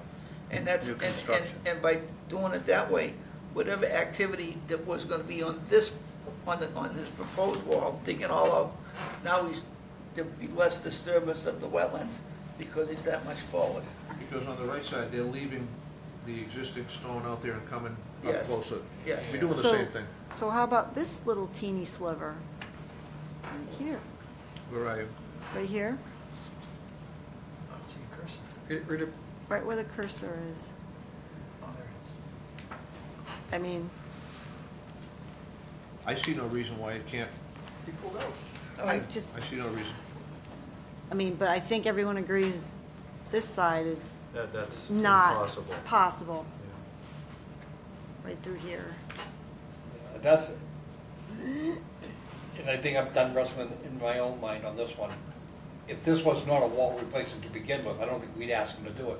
But since they're in fact replacing the wall, Yeah, this is the time to fix it. And it can be fixed. That's what I'm saying. Why wouldn't you, under these conditions? This is not gonna alter the project at all. It might just cost them a couple more weeks of permitting. I'm just saying. I'm not even sure how it takes an extra couple weeks of permitting. I think we can order, without order conditions, is that, the approved project is as shown, accepted that the wall shall follow the 25?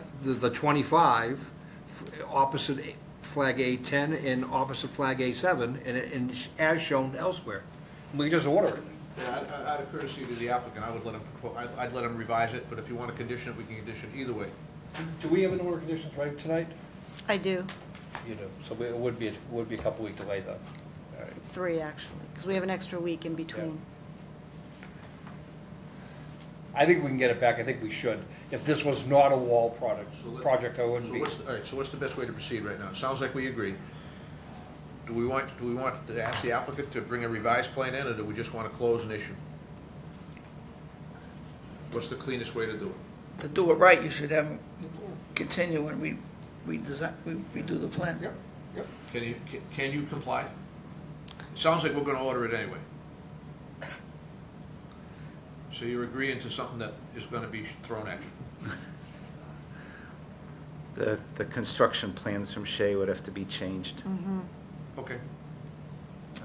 And of course, so how do you want to do, is it conditions or continued, or I think we should what am I continue. If you faced? want to revise the plan, ask for a continuance, we'll give it to you. You can come back with a revised plan that does what we ask, rather than we close an issue and we issue an order of conditions that says that you'll follow that, then you're gonna modify the plans anyway. Tell however you want to do it.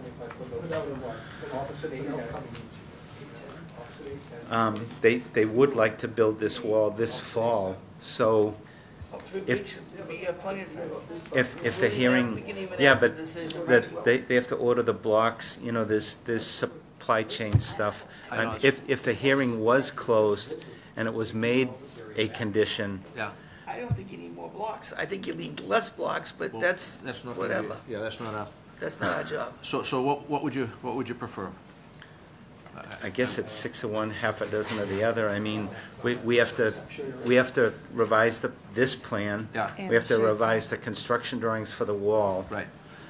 But the appeal period would start after the conditions are issued, right? So, Yeah. I mean, at least the clock gets running, and Yeah. they can order the blocks, and again, you know, You want to think about this for a little while? Couple minutes, and we'll table it and come back to it, because I really want to get the rest of the meeting going. I think we just require to No, I want to, continue and refile and do it right. no, that's going to cost them 3 weeks. They want to get going. It may not, though, because if you would have a decision ready at the end It's of... ready now. It's ready. We can close an issue tonight. Oh, okay, yeah. that's, So we just have That's to... what revise- We you can close an prefer? issue tonight Okay. if you want. yeah, yeah, And we'll, the order of conditions we will issue tonight will have what we're talking about in it. right. Is that okay with you? Right, yes. And to Okay. be clear, so it's from flag 810, 9, 8, 7. 7. We pull the wall in, We'll give you right where it says approximate 25-foot no disturb. Yeah. And again, to be clear, the 25-foot line that crosses the patios, No. it is what it is, It is what- right? We'll take a drawing, Nothing's we'll highlight changed. it. The only thing that's changed Give it is to you. just with taking that belly out of that Yep, wall. yep. That's the only thing that's changed. And Agreed. we'll talk about 812. Okay. But yes, I move that we close an issue in 21 days. second. All those in favor say aye. Aye. Opposed? That's unanimous. Done? Done, we're Okay. closed. Okay, Sorry. I'll get the revised plans Okay. to you. right. Thank you. Thank you. All right, NEO 241 Massachusetts Avenue. So the commission granted an extension for NOI to be filed with the August 8th and August 18th storms. Runoff from Waverly wiped out the end of their driveway, undermined their side landing on their side entrance to their property, to their house. Moore and Cameron has to go back out and resurvey for that. They got to fix it somehow. And they actually engaged Moore and Cameron to do the NOI. So, They saw the light. yeah, yeah. So, you know, what did I say? No, you want to continue, the... till Yeah, I mean, the I don't know 11th. if you wanted to grant additional deadline for the NOI to like September 27th or Let something me like talk, that, or- let me talk about the enforcement stuff. The erosion that Okay, happened that, was just because of the oh, storm? you're with, hi, Will. I So, didn't, yeah, Will Scooter from Warren Cameron, I just wanted to let you Thank- guys know that we are engaged with, Now. yes, with 241. We actually went out and we performed the survey 3 or 4 days before the storm. So change of scope, and now we have to go back out and resurvey. So it's on our survey schedule to do the additional survey and basically incorporate all the other issues that came from that storm. So just wanted to make you guys aware that we are in the process. It's just scheduling conflicts. And what I want to wrap my head around is that the damage that we're talking about that happened since your survey, is that the result exclusively because of the storm, or is it the storm because of the disturbances they had previously made in violation? So we went out and we did the survey for the violations, for the enforcement order, and all the pool work and everything. And then the storm came and basically blew out a lot of the driveway, and all the disturbed areas all are more disturbed now, so. But had they done nothing in the backyard prior, that probably would have happened because of that storm anyway? The erosion control was installed. They had it stabilized. And that's my next follow-up question is, because of last week's storm, is there any other greater threat that we need to have them address? At this time, from an EO perspective? Yeah, I mean, it's just, I talked to them too about trying to fix some of the potential issues with the driveway. If you look at the photo, it basically all the runoff goes down there. So I basically had them, or advised them to basically try to divert the water from causing more erosion on the driveway. So not much we can do until we file the notice of You know, intent. seeing the to design pictures, it. they should be worried about the house, never mind the. Yeah, exactly. So it's undermining, it's starting to undermine, or getting close to undermining the footings of the garage, Oh, which it is is. structural, so. These poor Yeah. people got hit with the perfect storm, so I really don't see any issue why we shouldn't extend the, Yeah, and we're also going to be working, hopefully, with John Borghese at DPW to try to alleviate these issues for the future and I mean, prevent other. 10 inches more in issues. 10 days is never gonna happen again, I hope. I I hope don't know, not. give them another few weeks anyway. Whatever you want, 3 How weeks, about, I 5 see weeks. it right here, how about we, may I move to extend the notice of intent deadline to submission to September 27th, and we place it on the October 11th meeting? Second. All those in favor say aye. Aye. Opposed, that's unanimous. Thanks, Will. Thank you. Appreciate you sticking around for that. Next one is 27 Charles Street, Lawrence Airport. Lawrence Airport Brook. flooding in the street. I talked to Amy, Close. I talked to Amy, Sorry. and she said I don't have to recuse myself. I shouldn't have. We would. Who are we on? 27 Charles. 27 Charles Street. Or the Airport Brook and how 27 is. Okay. Fire away. What do we got? You want to do first, Amy? Yeah, let me just give you a recap where we're at here. So, Commission issued a friendly enforcement order, probably a year ago now, that allowed for installation of coir logs along sections of the stream of the Airport Brook, along the banks, and required monitoring for storm events of an inch or greater. Additional coir logs were installed further upstream to help intercept flows within the wetland and make sure that they got into the stream. That was administratively approved. Reports up until the August 8th storm event show that for the most part, the stream flows were staying within the existing banks, and the coir logs were doing their job. The August 8th storm, there was an overtopping of the coir logs, and that storm also created some major erosion along the, outside, emanating from the large stormwater outlet pipe. And let me pull it up because it's easier to explain it when you're looking at a picture. Airport Street. Let me see the aerial screenshot. I think that's what it is. All right. So this outlet structure here blew out. All the riprap got moved. Sedimentation happened along this stretch roughly. So the capacity in that stretch of the stream has been diminished greatly. I met with the airport manager on site after the storm, and the discussion came up that, the question came up as to whether the commission would entertain an emergency certification to allow work in that stretch of the stream to restore the capacity. I wasn't about to go there without a discussion with the commission.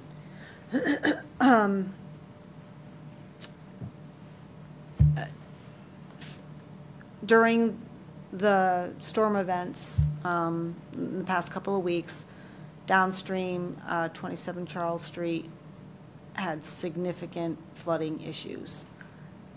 We received correspondence from their attorney and their engineer. You have that in your packets. Amy, just What? point Go of ahead. reference, 27, is that It's- lower left corner?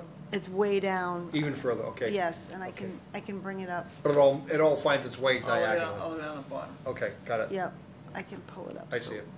Yep. So their correspondence, they're essentially requesting the commission to authorize extending the corner logs about 50 feet in either direction of where they are now, and set a deadline for the notice of intent for the airport to submit their notice of intent for the stream restoration work. So that's what we have in play here.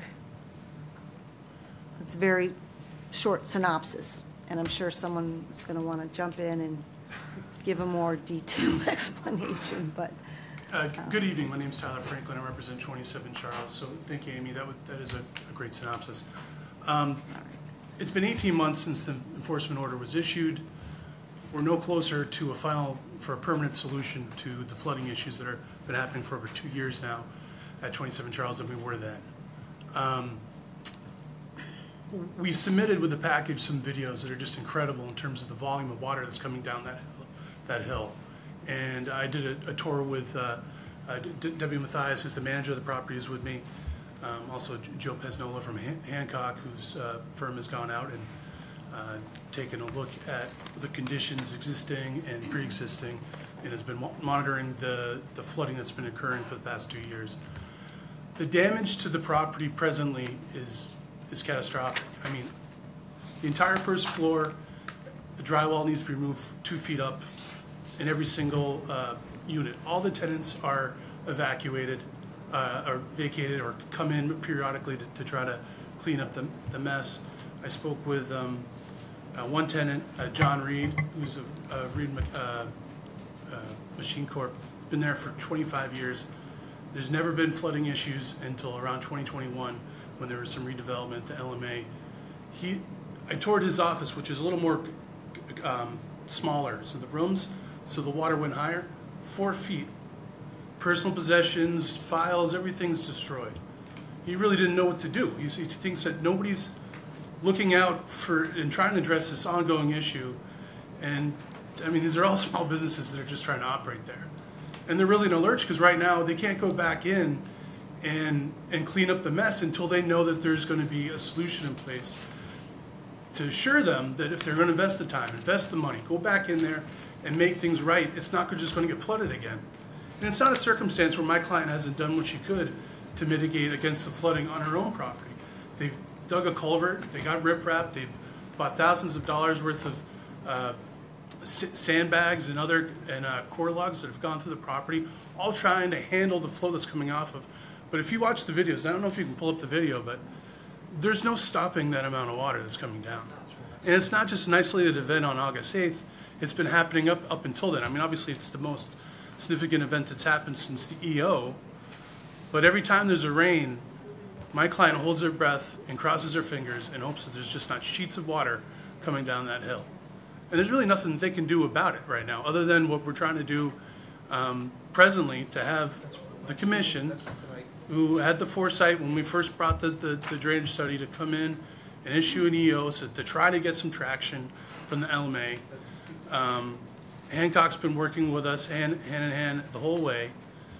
LMA's engineer Stantec suggested a one layer of core about 120 feet. This is over 18 months ago. That held up to smaller rain events, but the whole time we've been telling them for a significant rain event, that's not going to cut it. It's just not going to cut it. And it didn't. August 8th, it blew it, it overtopped it, it went underneath. They went in after that, finally, doubled up the core logs. August 18th, same thing. Sheets of water coming down. It's not a sufficient interim remedy, and certainly not a sufficient permanent remedy for what's going on here. And in terms of what needs to be done there, we're talking about dirt work, we're talking about, it's not big money and it's not big logistics, we think on our end, to go in there and fix this problem. It's been 18 months. Like I don't understand what's happening. We need to set a date certain so that we can get some traction and we can get this fixed. Because we're clearly not the only people that are having problems with this water. And my client can't maintain that property, and certainly the tenants shouldn't. They're not going to want to keep paying a lease if every time they rebuild, they go in there and it gets flooded again. So we're really hoping the commission can step in here, see the problems as they are, and grant on an interim basis the extension of the core logs, and then really hold LMA accountable on the submission of an NOI so we can get a permanent solution here that's going to work. I understand the situation. Everybody in town got devastated by this, 10 inches in 10 days. I mean, he's a wetland scientist. He can tell you, you're not stopping it. It's going to come. I spoke with the airport manager today. They're going to be filing an NOI the next meeting to address your issues. Also, Mr. Manzi is when they did the head wall of the runway, they redirected the brook, from what I understand, that it was going to flow, and we were told that it was going to happen. It didn't happen, so we're going to request a third-party review on their application, so that we get it right. Also, you have to understand too, based on what I've seen, and from the big flood, there was issues from town water, from the streets and the abutting properties, flowing into airport property, combining it with the airport water. So that exasperated what was happening. And you saw the water coming down Sutton Street and Osgood Dam, and it flooded out Chip McAllister, that he was getting raw sewage in his gas station. So I mean, it's multitude of things happening, but the airport is cognizant of your issues. I spoke with the manager today. He's going to file an NOI for the next meeting. Also, Mr. Manzi is going to recommend to them a third-party review to review the brook and so that everything is checked and double-checked. Mr. Chairman. Sure. We're gonna. Counsel, let me ask you a question real quick. Yes. So, I understand, I empathize with everything that happened. What are you asking for specifically tonight? You're asking for an emergency cert? No, specifically what we've requested is that there be an extension of the existing core log installation. Now, Joe can speak to it specifically, but on a technical level. We're also asking for a date certain for the filing of the NOI, which sounds like, when is the next meeting, Chair? 3 weeks. 3 weeks. September 13th. Yeah, Mr. Chairman, if I might add to the discussion. Joe Pesnola from Hancock Associates. The on the 8th, we were out on site. We witnessed exactly at the time that the overtopping happened of the core log line. Subsequent to that, the airport did go out. They doubled up the core log line to make it higher. They extended it, but on August 17th, during that storm, we again went out, and it wasn't overtopping, but similarly to what was happening on the 8th, water's coming under the core logs. So the core log line is not holding. It was also coming around the end, going up to the north at the end of Grosvenor, so it has to be extended.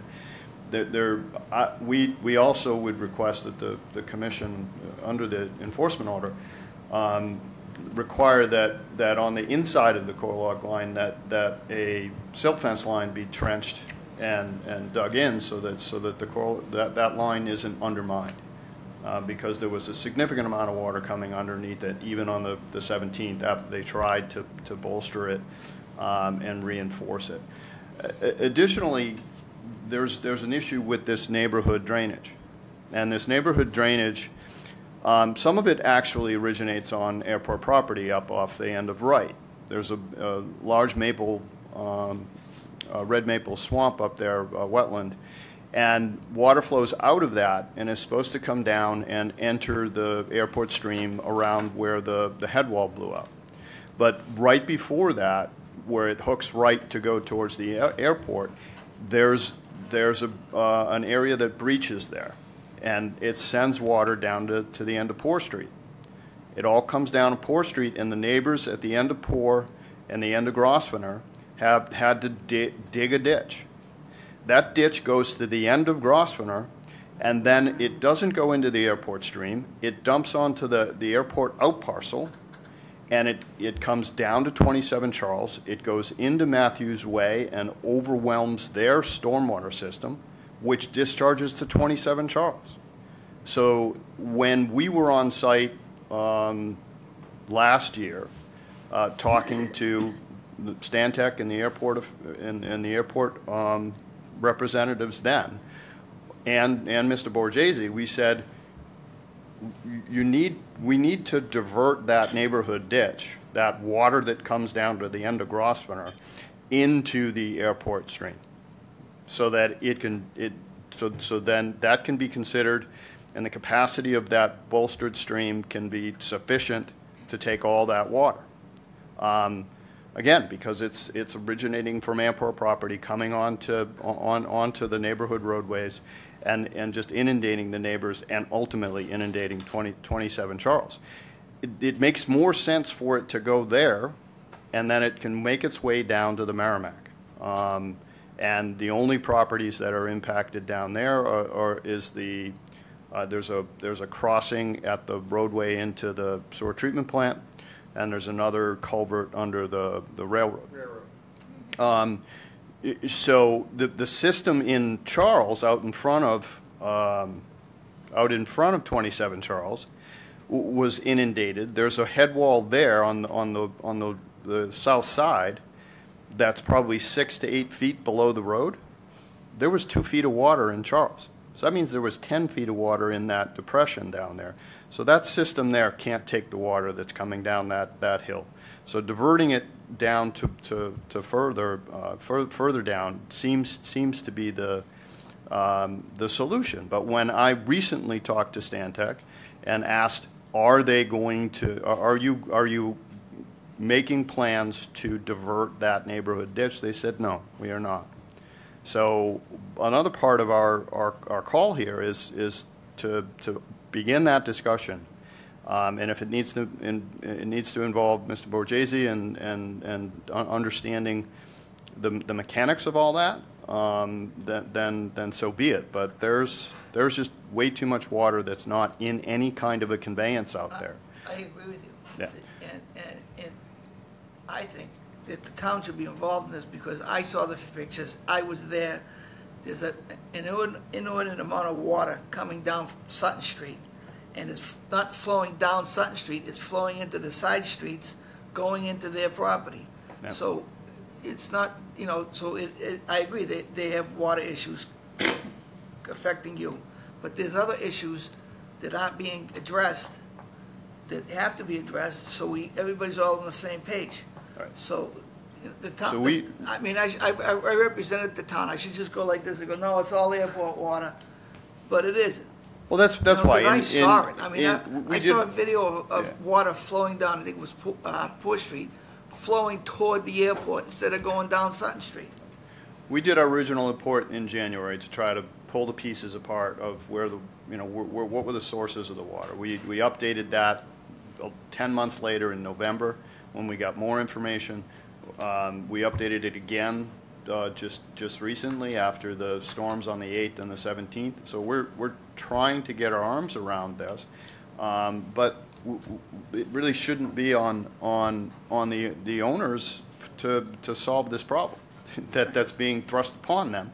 But we're doing it because we're trying in the interest to make everybody understand the different pieces to this, so that we can get the best solution. And as Attorney Franklin said, it's about dirt. It's about berming that and armoring that easterly side. Well, that's So, what- so that the water can flow down into that beautiful area where they relocated the stream, that is not having any problems because it's got great capacity to it. So- But the upper reaches of the stream just don't So have like- sufficient like capacity. we said, they're filing an NOI the next meeting.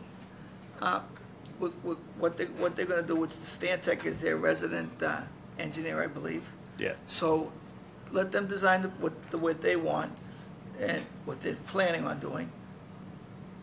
Mr. Manzi recommended a third-party review, have them look at it, have you look at it, so that everybody's knows where we're going. And I think at some point, maybe the town should be looking at it. Yeah.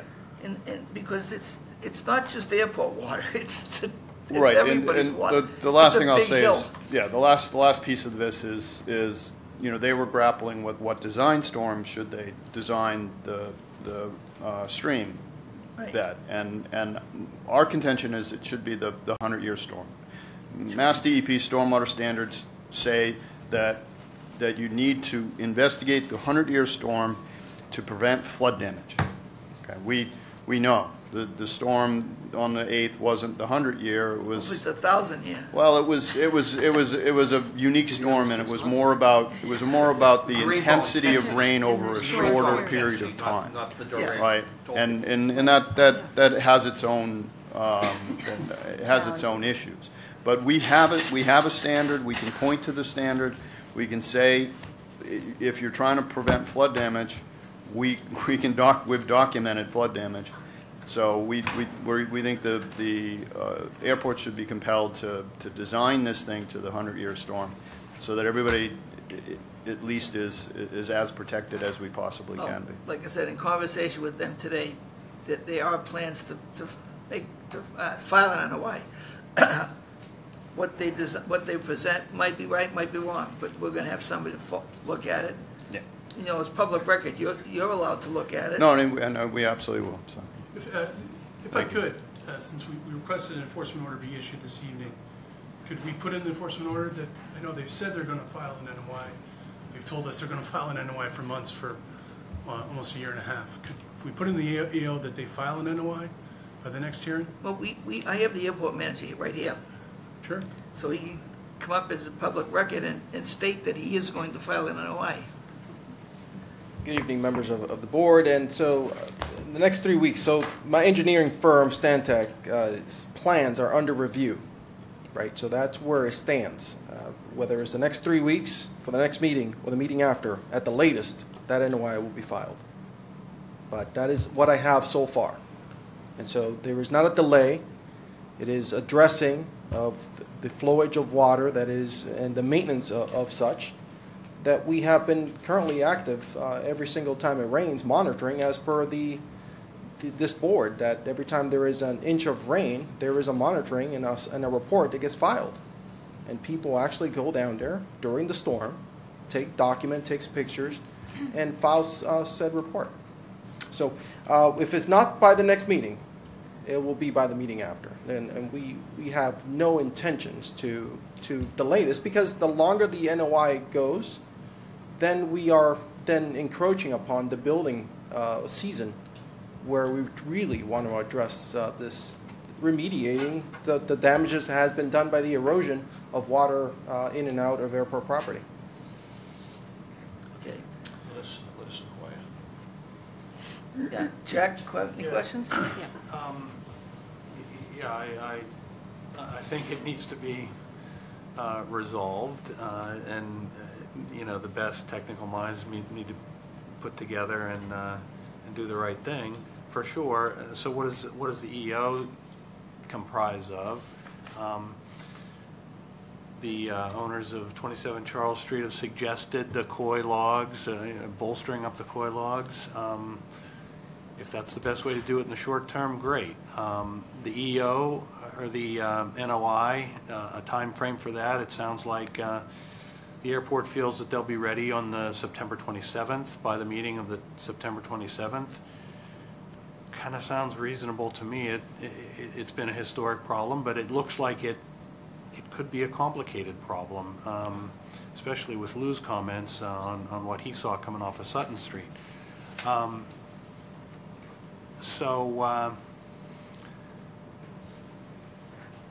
You know, I think one other element of the enforcement order could be, you know, additional miscellaneous repairs of erosion that happened, you know, under the big storm event. Get that so that it restores some of the capacity of the discharge stream that's taking it down to the Merrimack River. You know, we should allow them to repair that if we're not already doing that, so under an emergency cert. But I think an enforcement order is definitely in order, and I think, you know, those three elements probably should be a part of it. So that's all. Thanks, Jack. Al? So, Mr. Chairman, I agree with Jack. I'd like to see a short-term solution implemented right away. As early as yesterday. I'd like to see a short-term solution. Whatever can be put in place now to slow the water down, to act as a short-term, whether it's additional logs, ditching, whatever it's going to take. I'm in favor of that. I'm in favor of making that an enforcement order, and I have no problem with making it an emergency cert. Regarding the NOI, you should definitely speak to the engineers and ask them to expedite the filing. I think that we need to get that going, please, because we're going to be looking at a lot of different dynamics. We're going to be looking at the outfall pipe. We're going to be looking at sheet flow. We're going to be looking at the stream bed. That can you show me that? There's a. You mean in the neighborhood? No, go back to runway 5. Yep. All right, see the area down there? This? So that's a stream that this commission authorized work on years ago. Stantec did that. Yep. There's got to be a way, as the stormwater is managed from the airport, there's got to be a way to get more stormwater to that stream. Because the work that they did on that appears to be working. It's working very well. So that appears to be the only place on the whole airport that's working. I understand what a 100-year storm is. I'm not throwing stones at anybody. My place got wiped out too. But if we can, as part of the filing, they can incorporate working that water, specifically the water that's coming out the outfall pipe, somewhere over there where Amy's indicating. Yeah, there's an outfall pipe over there. That can be controlled from up top. What goes into that outfall pipe can be controlled. That can be part of your NOI. That's a long-term solution. Short-term, I agree. Whatever it has to be done, needs to be done right away. And I'm all done with that. And thank you. Of course. Sean? I agree with what everybody said. I do think a deadline to get it filed would be a good thing to have at this point. Joe? I am so torn between the science, the professional requirement, the personal obligation, and where our jurisdiction begins and ends. What we have is a promise to do a hell of a lot of work in a very comprehensive way with multiple contributing parties in 3 weeks. That hasn't been done in 18 months. I have little faith in what gets submitted to us in 3 weeks. You said it's been a year. I knew it was more than a year. My fear is that, just as the applicant's attorney has said, is that we've been kind of strung along that all of these interim fixes are going to fix it.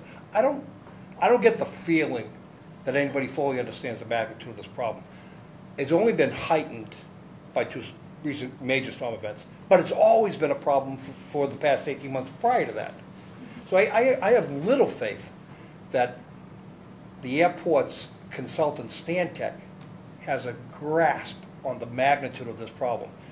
They're likely, I'm going to forecast, going to come in and suggest that their client's contribution to the problem is what they're going to resolve and nothing else.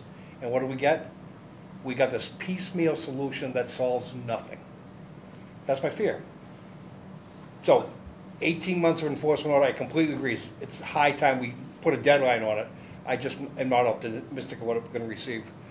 But I completely agree with everybody else saying that because of the 2 intense storms that we did get, there needs to be some sort of action done on an emergency basis to at least mitigate what continues to happen in these few days for 30 days. They may go out there and propose temporary things within that 30-day window that worsen the problem. Under emergency certification, it's almost like a lockstep, partnership that the commission gives them some guidance and some permission to do that in exposed liability that we don't currently have. Why would we do that? I think you've got a problem that exists between a private property owner and a municipal property owner at the airport. And I don't think we have a major role in it. And as a third party, I think the town is responsible for the Others, drainage. there are private people. You could argue that this never happened before Matthews Circle. True. Never happened before Governor's neighborhood retrenched it. That's true. What are we going to do? Go enforcement after enforcement order and go after all of these parties? The reality is we have a comprehensive regional problem that's been bad for a while and really bad in the past 2 storms in the past 10 days. And we can give them a deadline, and I'm willing to do that for the next meeting or 2 meetings or 3 meetings, whatever Francisco just said. I have little faith in what we're going to get. But let's see what that is. Let's see what that is. Let's take a shot first. The Well, shot. I'm venting. I mean, I'm venting as much as the applicant is. You and I have sat through these longer than anybody. And we've been seeing this. I remember walking through Grosvenor Street 30 years ago when the neighborhood came to us and said, hey, you got to do something about that airport. They're killing us. That was over 30 years ago. We did a site visit down here. This is not new. We're not breaking new ground here. But maybe we can. Maybe we're a little smarter now than we were 30 years ago. Let's give them a short-term solution right now, something that'll provide relief right away. And let's ask Francisco to motivate Stantec to get that thing filed timely. And as Lou pointed out, I plan to recommend and move a third-party review, a third party that's competent and capable of acting as a reviewer for the design and modification of the stormwater, to get more of that stormwater from the airport over to that nice new stream that we allowed them to build 20 years ago at the end of runway 5. I remember when that came in front of us. That was a solution to the airport's problem, and we agreed. We said then do it. Amy can report to you. Anybody can. It's working. So we need to get more water to it. We need to stop water coming out of that outfall and direct it over to that new pipe, new stream. I don't have the ability to design that. That's way out of my league. But there are people out there that we can use. I just, again, I vented, I continue to vent. I'm not so certain Stantec has a grasp or has the direction from their client, the airport, to look at the broader issue. How much water should we get there? That's what we do. We get a third party that understands stormwater, that acts on our behalf, that tells Stantec, this is what we want done. This is how you do it. That's the only way it's going to get done. Well, also, these guys have, somebody looking over their shoulder, right? I mean, Hancock's gonna be looking at, you're gonna have a third party, you're gonna have Stantec, and you're gonna have Hancock putting in their 2 cents. Well, the third party be working for us. No, I Hancock's working for Hancock. So I see the filing of the NOI as simply a panacea that gets the ball, kicks it further, gets it rolling, gives them a deadline, and we'll take it from there, but it's not going to be the cure. I don't see how we have any option. I just don't. But I want to see, if they're asking for those logs to be put in to redirect the stormwater, I'm saying yes, do it. Whatever motivation, who's going to do it, here's your permit, do it. Don't talk about it anymore. Put them in. I tend to have an action imperative more often than I should, but that's just the way I am. I can only discuss it for so long, and then you got to either do it or get off.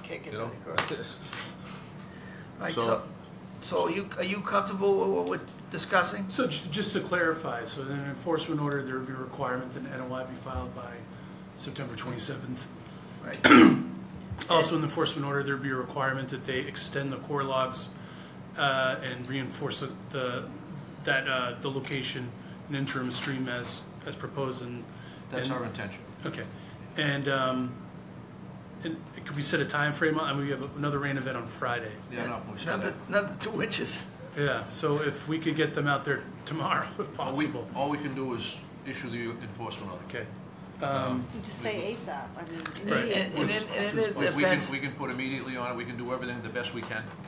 and then they are cognizant of what's going on. I mean, they have been going along, maybe not as fast as everybody would like, but they have been, with the issues they are addressing. The 10 inches in 10 days is just, it got everybody's attention. Sure. I mean, as you know, as Joe mentioned and as we mentioned, I mean, there's been flooding issues before that and after. So it's obviously an issue, as you've all articulated, that needs to be addressed. It's a regional problem. It has been. I don't blame the airport for making it any worse or any better, but maybe we can start. If we have a good stormwater engineer on our side, working with us. I think getting a third party involved is great. I think the more eyes on it, I think that, you know, a comprehensive plan for the area is necessary.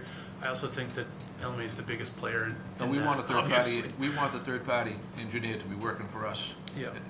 To be helping us work.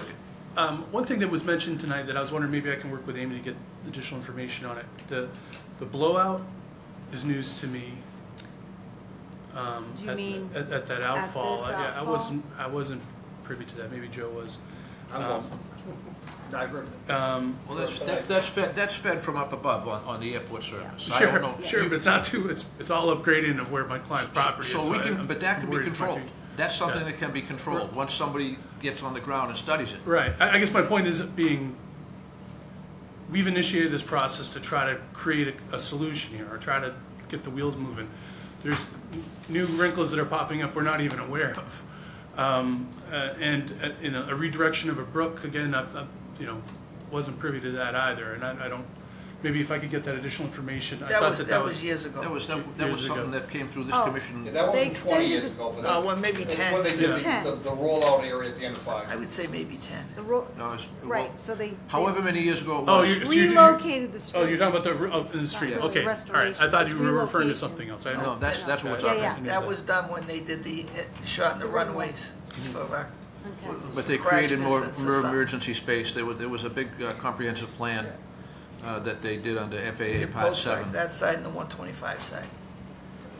So I just want to ask Joe. Joe, do you have any other input or anything?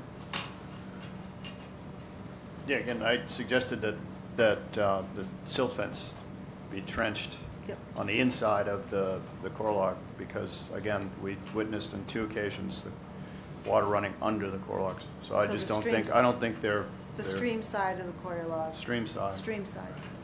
In terms of the EO, I mean, obviously whatever we suggested, but as Mr. Manzi suggested, if there's other things when they're out there that are clearly contributing, they should have an obligation to try to, on an immediate basis, address that as well to the extent they can. Right now, my understanding is that they would be reporting to Amy. Okay. So it's whatever they report to Amy or whatever Amy sees on the ground when she's out there, Okay. when she has a chance. And I think in the interim, while they're doing their project, I keep saying this and I'm going to get shot in the head. The airport, I mean, the town should be made aware of what's going on too also, because I'm sure you have footage of. Town is well aware. Right, so Okay. to give you a little backdrop, we've made a presentment under the Mass Torts Claim Act against the So, town as well. no, So because we're trying to get all the involved parties together. I mean, we don't want to have to sue property owners, because that doesn't seem right in terms of individual residence owners, but if that needs to be the way to go to actually get everybody on the board and get pressure on the parties to do it, then we've avoided it to this point. But we really don't have a whole lot of options right now. I mean, we're really up against the wall in terms of the situation at the property. We really don't have any options. Well, we're a regulatory board. Well, sure. I'm just giving you background information. Everything that's been proposed this far in terms of the EO is what we're looking to accomplish here today. So, All right, well, we know, you heard right from the airport managers that he's moving forward with the NOI.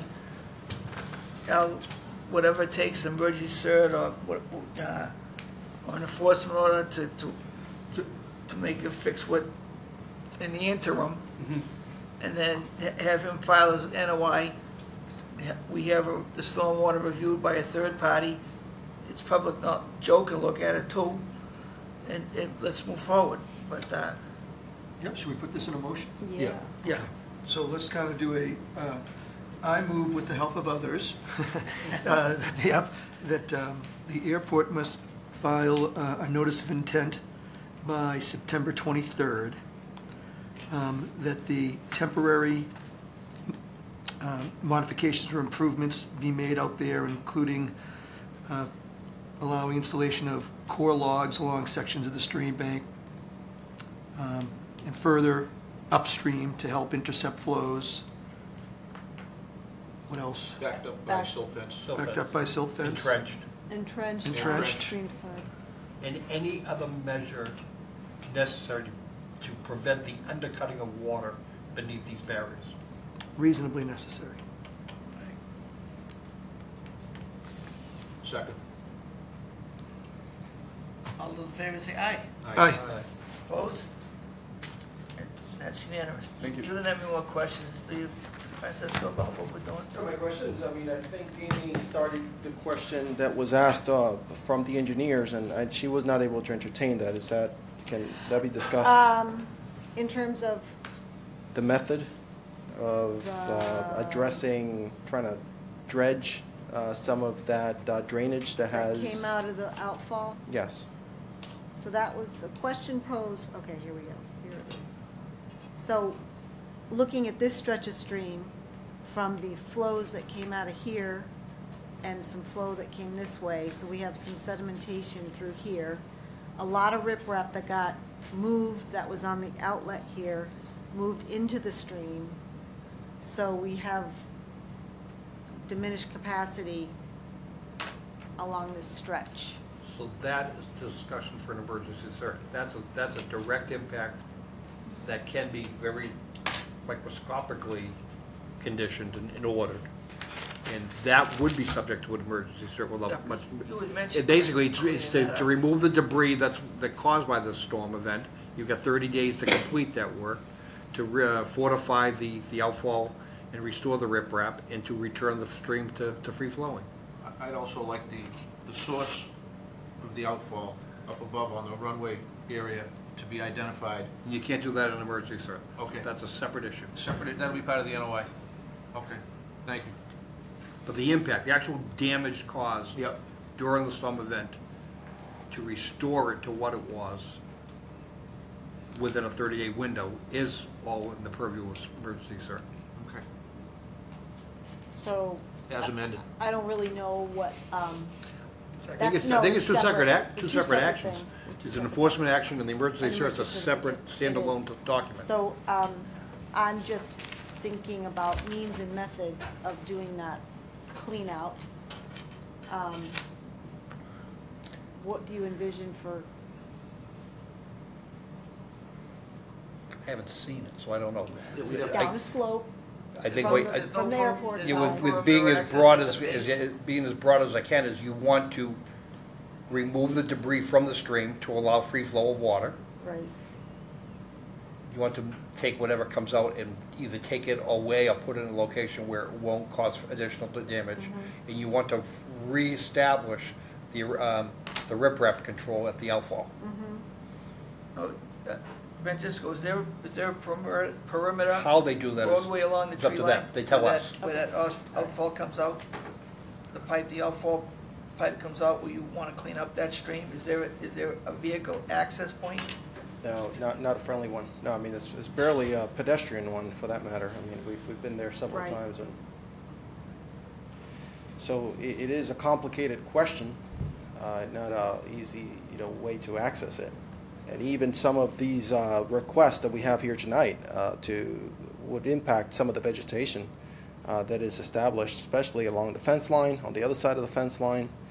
We have reinforced, so this 50 feet addition, I would love to know what to what standard, because, you know, it was it 50 feet from the last time you saw it, or 50 feet from yesterday? You know, there's a lot of addition, and there's also some triple barriers that have been added. It's not just this 2-layer core log. There's some three-layer core logs that were added just to, again, maintain and keep up with the flow of water. But you had mentioned to me about that there was sediment that you wanted to clean up in that. There is sediment, right. So I think the question is how to do it properly without causing any further damage and to the vegetation that is there. Francisco, who would normally be doing this work for you? Stantec would be the engineer to design and to advise. And Who would be the on-the-ground, boots on the ground? To do the Who's the physical work. excavating contractor? You're going to have an excavating Stantec contractor? uses? we would have to, yes, So that's got to happen fast, sure. because that's who's going to get out there and get this done. You know, when you get the EO from Amy, Sure. the only way you're going to get I accomplished, mean, I haven't been out there, Joe, but. you're going to need some CBs on or the something. interim, couldn't they just bring Well, a under little an mini emergency excavator and certification, I clean mean, up we the should be able creek to alongside? fast-track the And just procurement leave the- process. Leave the, You're not gonna tell them how to do it. Stick out an next way out there. huh? Not gonna tell them how to do it. Right, we don't care how you do it. Okay. We Make can't. it stop. Yeah, just Make it stop. Exactly. Tell us what you're gonna do, and we'll give you that permission. But that's why I'm trying to help. You got to get you guys. That's all you got to. Yeah, I think the emergency certification could be a good start. Yeah. Okay. So you need the grunts So out be there. careful though, there's a 30-day window. It starts and ends 30 days. It can't slide forever. There's a window when it has to start after the event. So we could argue that there's still an impact occurring, but you don't have like 10 more days. You gotta like be talking to Amy, Stantec's gonna be talking to Amy tomorrow. Sure. You know what, that window probably cannot go beyond Friday. Okay. It was last Friday that this happened.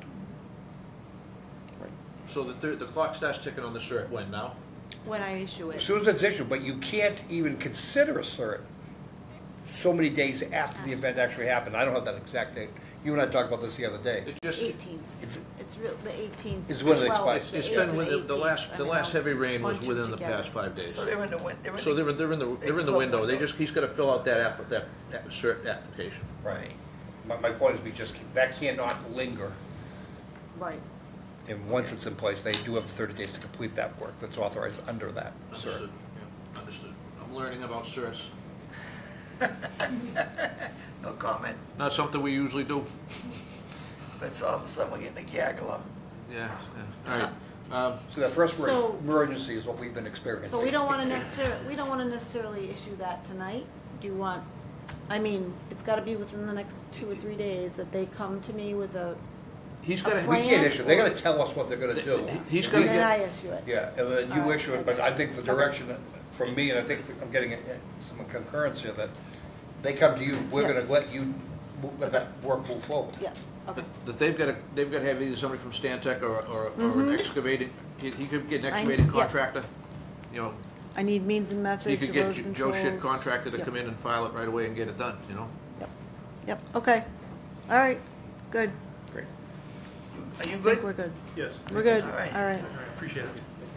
Thank you all. Thank you. Good night. Alright. Next one is 135 North Ramp Road, of which I have to recuse myself. So it's all yours, Mr. Manzi. Thanks for nothing. All right, regarding North Ramp Road, I'm going to let Amy bring everybody up to date because we talked about when the first storm event happened, there was a breakout at the site that we conditioned, and Amy called me on it. We chatted about it, so I'm going to let her bring everybody up to speed on it. So, the airport manager called me the day after the August 8th storm, reporting that they had failure of a section of the glass pile. I have in your packets sort of a screenshot of where the mouth of that failure started, and then an outline of the extent of failure. And I also transposed that onto the approved plan set. You see that. So we did measure it in the field. So that's roughly, this is it was to scale when I drew that. So, it was a failure in the buffer zone, crept up into the wetland, just not much, but a little bit into the wetland. So, and so I spoke with Dynamic Waste, and he had riprap available. So Al and I agreed to issue the enforcement to allow them to install that riprap at the mouth of the failure to help just abate, you know, and stop the bleeding, so to speak. But I'm going to just go through some pictures just to show you kind of. So that's the depth of the, that's glass. That's all glass. Guess we didn't need those boring samples. And So much for infiltrating, since it doesn't infiltrate.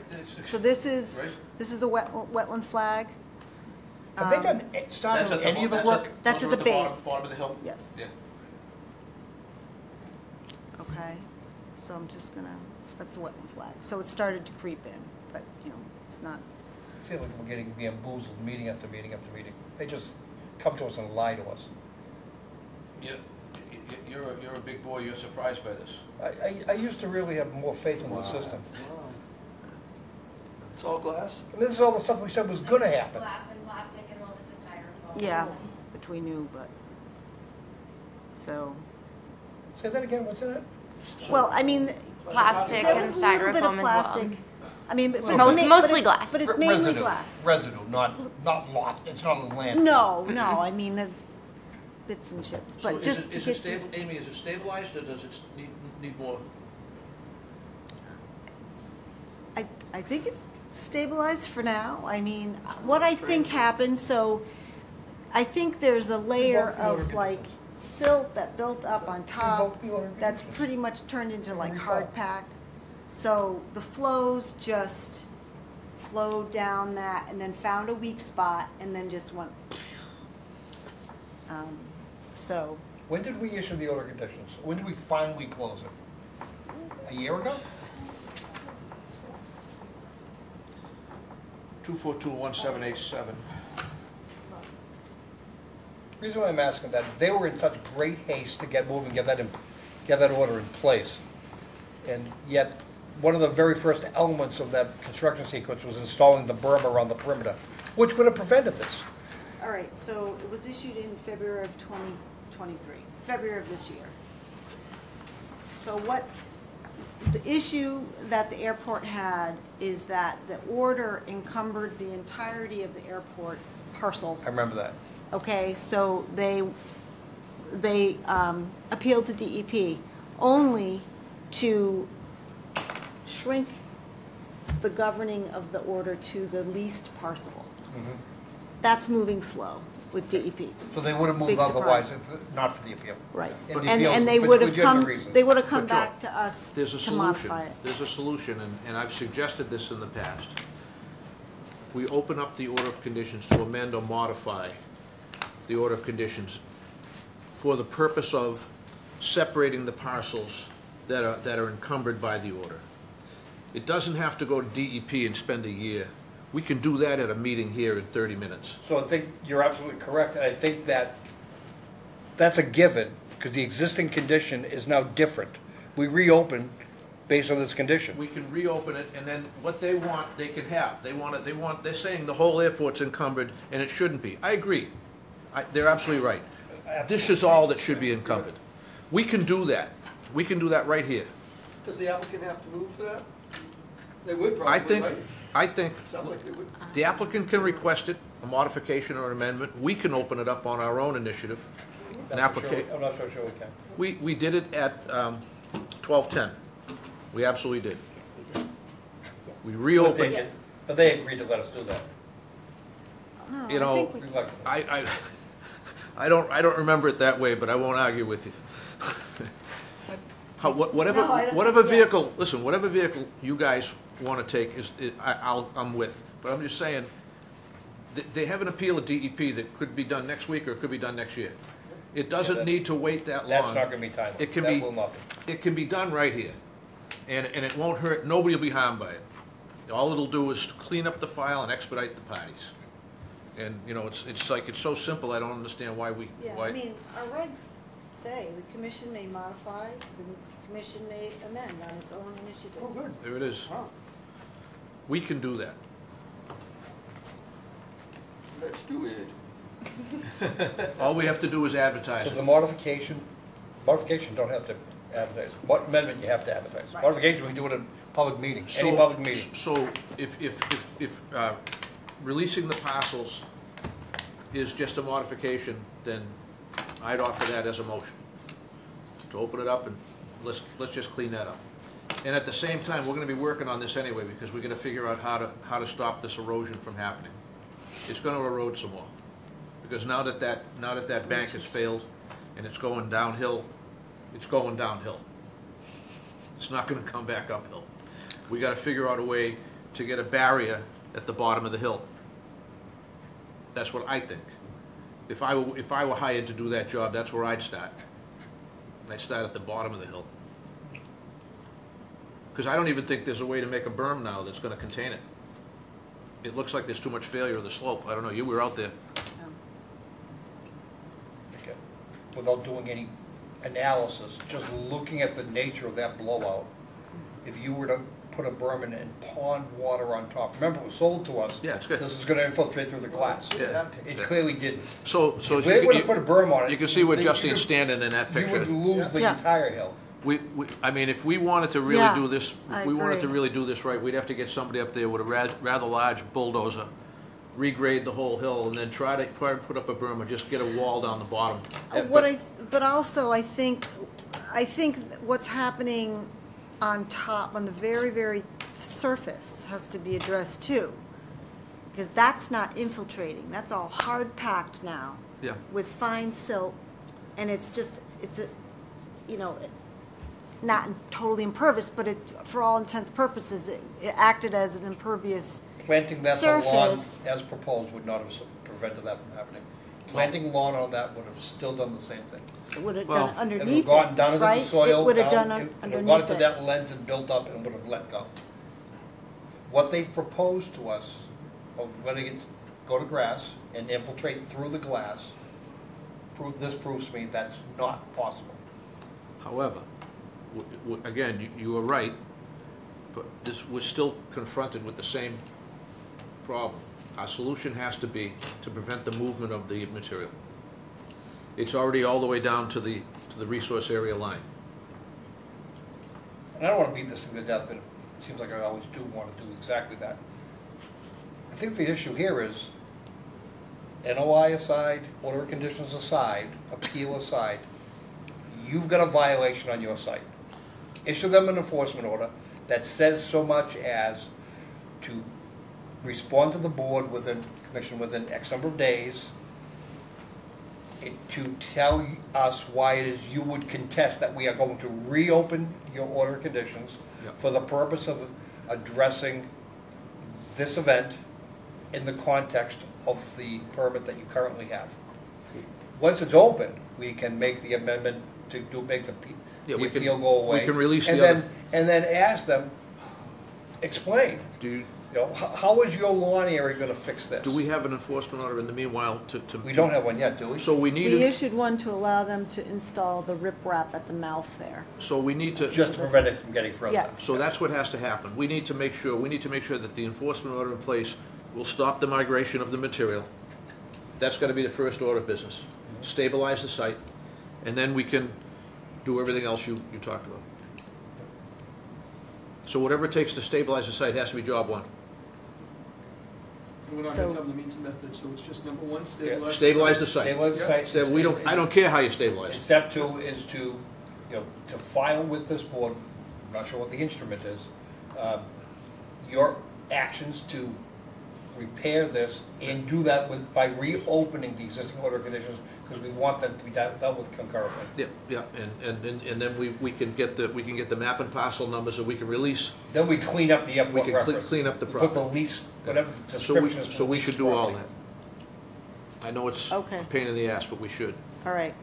So you're ordering them to So stabilize the site? First order of business, we're ordering them to stabilize the site. Yep. Yep. And then file an amendment to the order of conditions to address this problem, and at the same time, we can do the parcel We'll do the ID. parcel breakout. We'll give them what they want. All right. We'll solve it before DEP even reads it. Not to elongate the discussion, but, you know, Joe, if you're saying that what was really the heart of our order of conditions, at least what was the methods that were proposed that we accepted aren't going to work now, is it a rewrite? Once we open up the amendment, I think everything becomes fair game, just like 1210. But let's see what they offer. We're saying stabilize it. Let's see what they come in with. They might come in with a solution. Let's hope. All that other area that they were proposing to put wrap on top of and not pave still has glass under it. We maybe that's not the solution anymore. I really think, given what we see now, never mind what we know, I think what we see makes everything fair game. We were sold a bill of goods. I'm not there yet, but because this was a catastrophic failure based on a 10-inch storm. Everything in town failed. Every single device. My bridge that survived the first storm on August 8th got washed out on the second storm. That bridge has been there on Mosquito Brook. It's been there for 160 years. It's gone. So everything is on the table, you know. So is that the EO that's proposed? So we got the EO. Right? Gotta move it? Let's just. Are you satisfied with it, Amy? Yeah, I think just in terms of stabilizing the site, you know, down at the bottom of the slope, we need something, right? We're saying stabilize the site. We know it needs to be stabilized everywhere. Okay. All right. They got to start at the bottom. Start at the bottom. Because and as you work up. pointed out, it's gone past the flags into Yeah, the little bit. resource area. Yeah. So that should be Yeah. point one. Yeah. But we're not going to, as everybody said, we're not going to tell them how. Okay. There's got to be some keen minds out there that know how to do it. And then file a request for an amended order of conditions to address, That would be or to, the permanent resolution, the removal of the material, the revegetation, the replication area, everything that would be to address the impact, but at the same token, it gives us the opportunity to change address, to be specific to the lease parcel. And it also gives us the ability to open up the discussion for everything. Because it's going to require up top. It's going to require some extreme grading. Yeah. There's going to be a lot of grading that's going to have to take place. Material's going to have to be moved around. It's going to be a big job. It's not going to be a small job. Who were the engineers on this one? Do you remember? Yeah, it was. Hancock. I think it was That's Hancock. right. it was Hancock. I just want to make sure that was, Yeah. I was right, okay. I'm trying to remain positive. Are we going to ask them to clean up that glass at the bottom of the hill? Through the reopened amendment. Right now, the enforcement order Not is the stabilized. enforcement Just to order. stabilize. Yeah, okay. Yeah, damage is done. I mean, But, and if they don't do that, we'll extend it and require something further, but so that's a motion, Sean, I think you made, That is motion. and I'll second Sean's motion. All those in favor? Aye. Oh, Yeah, sorry, Chair. I'm doing it, lose recusing. All those in favor say aye. Aye. Opposed, and that's unanimous. Sorry, Lou, That's okay. Did you want to say Only anything? for the ride. I forgot why you were Okay, quiet. all right. That's coming back. Okay, thanks. All right. Next, 416 Abbott Street. All righty. Okay. So I became aware of this property through a building permit application for rear stair reconstruction. I met with the contractor on site on the 18th, and found that a lot of other work was going on at the site, which included some patio work. The pool is pre-existing, but the patio blocks are new. There was soil disturbance within the lawn and alongside of the existing patio and the new patio in the 25. So the wetland is on this side of the property, and so we have disturbed soil. From what I understand, I guess there was some sort of drainage work done to abate flooding that was happening in the basement. I have no idea what that was or what it looks like. I think the homeowner is here this evening, and so I basically said we're going to table the stairs, and we're going to address this under a notice of intent, I think, because we have disturbance within the 25, and we got to figure out what's been done. The homeowner's here if you have questions for him. But that's it.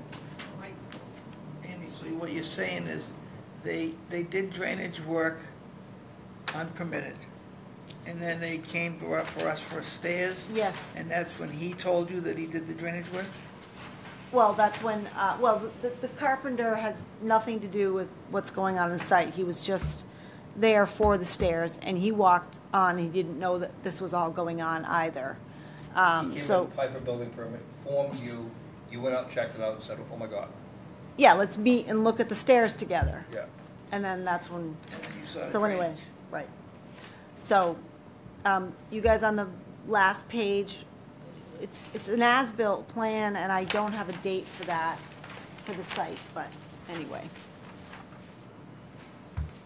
Where you get that from? I found Record it file? on Laserfish. Oh, where? Actually, it was part of an RDA, but there was no date on it. It was kind of weird. So, This was the first time I've ever seen that map either. okay. And you bought the property when? September 2020 Okay. with a 11-month-year-old and then a second one on the way. Oh, So okay. even if it happened to be in the paperwork, there's no way. Yeah. And I'm also a first-time homeowner, so this is Okay. all Okay. regrettably a newbie. And you can introduce yourself, I'm sorry. Oh, I'm sorry. I'm Dave Jaya, homeowner of 416 Abbott. Okay. Went out to look at the stairs. Z-I-E-J-A. Say that again? Z-I-E-J-A. Z-I. Jada? Jaya. Jaya. No, this is a new one. They bought it. When did you say you bought the house? September 2020? 2020. So he was getting water himself, so he didn't know. He didn't, first time homeowner. All right, He didn't know. gotcha. All right, Jack, you got anything? No. It's the tough, it's hard. Al? No questions right now. Okay. It's tough. I know the area. It usually has standing water in the Adler mine in your cellar. But where does it discharge, Amy? Right into the wetlands? Oh, yeah, probably. I mean, so your wife mentioned that you had some sort of drainage work done? We got new gutters that attach into, I don't know the proper terms, I apologize, but a pipe that leads out in that direction. The pipe is actually, yeah, all right, so that's the gutter there to the left of the stairs. Yeah, it runs down under the deck. And then I don't know if it's like Exit somewhere. Where does it daylight? Do you know how far it goes down past the pool? Yeah, it's on the other side of the fence, but as far as how far it goes, I'm not sure. Because what we're hashing over is if it direct discharge into the wetlands. So you're saying that the pipe daylights past the fence? No, not, sorry, fence was very vague. The privacy fence. Oh. I don't think it goes past. Oh, okay, I think. Yeah. Let me see.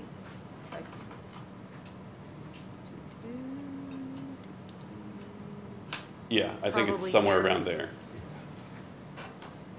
So there's vinyl fencing, and then this is the chain link fence that's on the wetland side. So there's no, it's not directly discharging into the wetlands. There is some space. Well, It's less than 25. yeah, I would say. Has there been a delineation done there? Do we know, Not do we know where the line recently, is? no. We don't, okay. Not anymore. I Rather mean, than terrifying the man before us here, I mean, let's be, I'm sympathetic to a first-time home buyer who really and truly, I believe, and again, I don't believe others, but this one I happen to believe that he had no idea what he was up against. And I think this was inadvertent, so I think what we've done in the past is we've cease and desist, stabilize, prevent further impacts.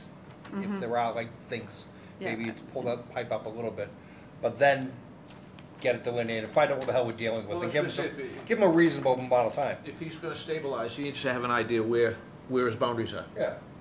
That's all I'm well, suggesting. my violation letter just said, you know, install erosion controls at the edge of disturbed soil. I mean, flat. I mean, he's got that, all that debris up against that fence. What's that, leaves and twigs? And Yeah. looks like where the Bobcat kind of cleaned Yeah, off. just kind of. So, so I think, myself, I think we should have him shorten the discharge pipe. Maybe put even a some stone apron yeah. on the outside. And then any wetlands that were disturbed, fix. I mean, the fence, he's got a fence there, so he can't go any I would say farther. fix the wetland, I think, you know, I think we, as we move forward, the NOI should look at what he's proposing to do and what he might be permitted to do, including the restoration. We've done this with others before, and treat that as the NOI process and let that all get restored under, but, you know, be specific on timing Was of what the- the deadlines need to be. Was the pool in when you, before you bought the house, you put it in? Unfortunately. You put it in? No, it was there. Okay. Yeah. So there must be some other filings on this All we had property. for- That pool can't be that old. Sure, okay. We had an RDA for the stairs. I'll have to look at it again. Doesn't help that I bought it from a flipper, so any sort of, long-term information that I would have gotten from a traditional seller, he's just trying to get it off his hands as quickly as possible. And No, but like I said, if he definitely had a file before us for that pool. So we may have some history on the site. It That looks pool like doesn't from look the that old. pictures, it looks like there's a lot of a non-vegetated lawn. Yeah, it What was all happened? ripped up. What happened? the contractor, because the Bobcat came through the fence there, wrapped around to go at the patio, that was just a death trap. And so he just threw down topsoil over where the Bobcat had Okay, so moved around the pool. that's new soil to level things out for the contractor. Yeah. So 2003, there was an addition under an RDA. That's all I could find. So the pool's older than that, huh? Yeah.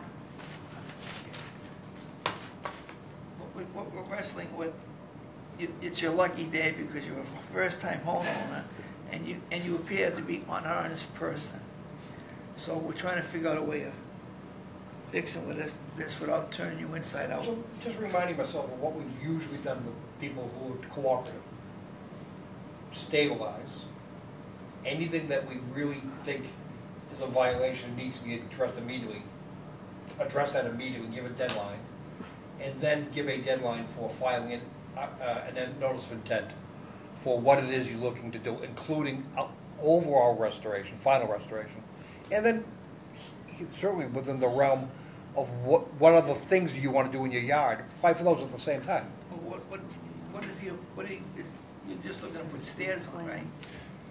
Yeah, replace the dilapidated stairs that were there, and then the patio itself is like maybe 95% complete.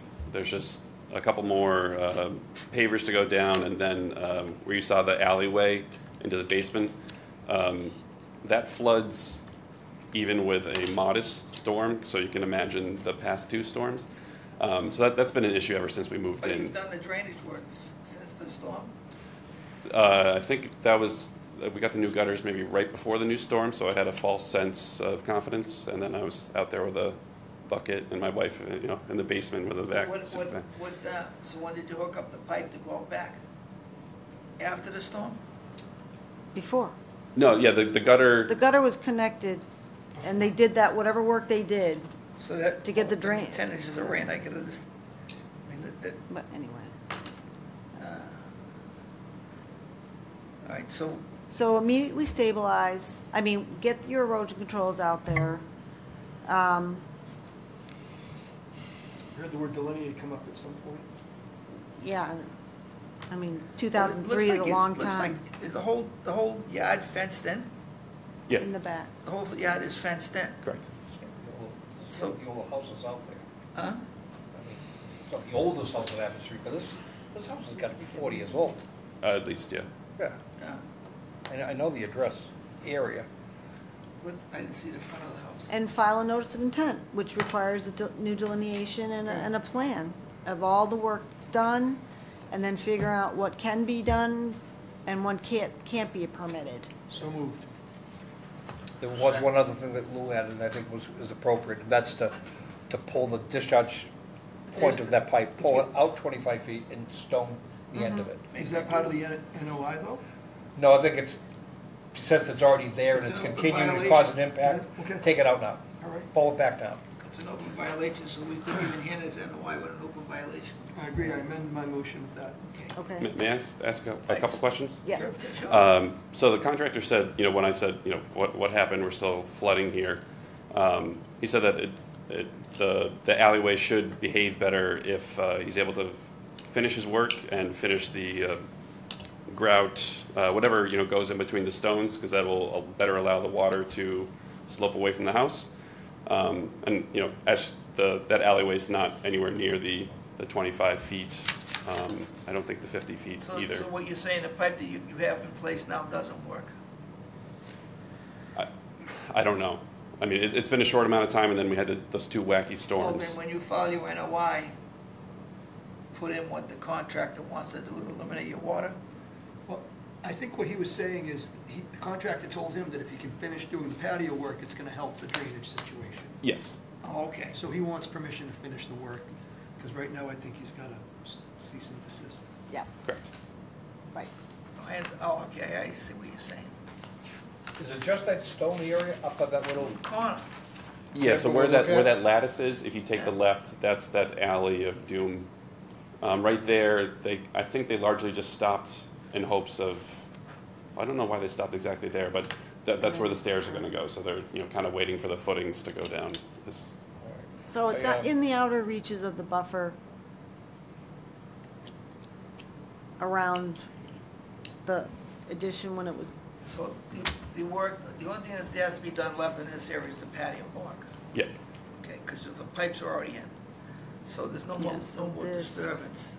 this I- and that, It's this. For in the interest of stabilizing that soil condition, I would be inclined to let you continue to do that, but recognizing that as part of the NOI process, whatever the final project looks like, some of that might need to be reworked again.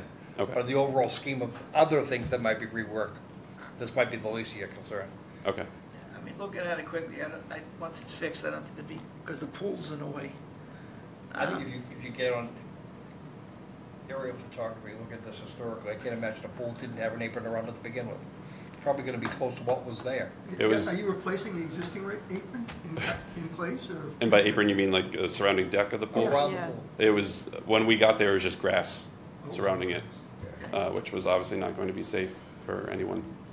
All right, so in the interim, finish your patio block. Don't extend it any more than it is. Yep. Cut the pipe, upgrade it somewhat, so it's not so close to the wetlands. And then file an NOI, stating what you want to do. We have after the fact NOIs? Yeah. Yeah, oh, yeah. Okay. So, and Amy, you gotta come up with a plan. I hate to, because the whole area is fenced in. You know what I'm saying? I hate to see him have to spend all that money on a wetlands delineation where it's already been contained. If we're talking separation by feet to certain items, we need to know where that line is. That's true. So It's not to that, it's not a zoning question, it's a wetland conceivably, issue. the fence could be in a buffer. Okay, so you gotta get a wetlands delineation. So we know. Plus the plot survey, that's also noted. Yep. Okay. I'll give you the checklist of what's required. Thank you. I'll give you a list of consultants. Okay. But do the other stuff first. But yeah, The pipe, you can which finish is- the patio. Okay. You gotta take the pipe and shorten it up, and wherever it daylights, we need some sort of velocity reducer with Because riprap by around our it. bylaw, that's an open violation, so we couldn't even hear your NOI unless the pipe has been shortened. Okay. And And a then, little stone apron is put in there, and then erosion controls and erosion controls. around the perimeter edge of disturbed soil. Okay. And as far as the erosion controls go, that was the hay bales or the... Yeah. But it's still Mulch socks. sock. Yeah. Yeah. Is there, I mean, just, I know, I'm ignorant with all this stuff.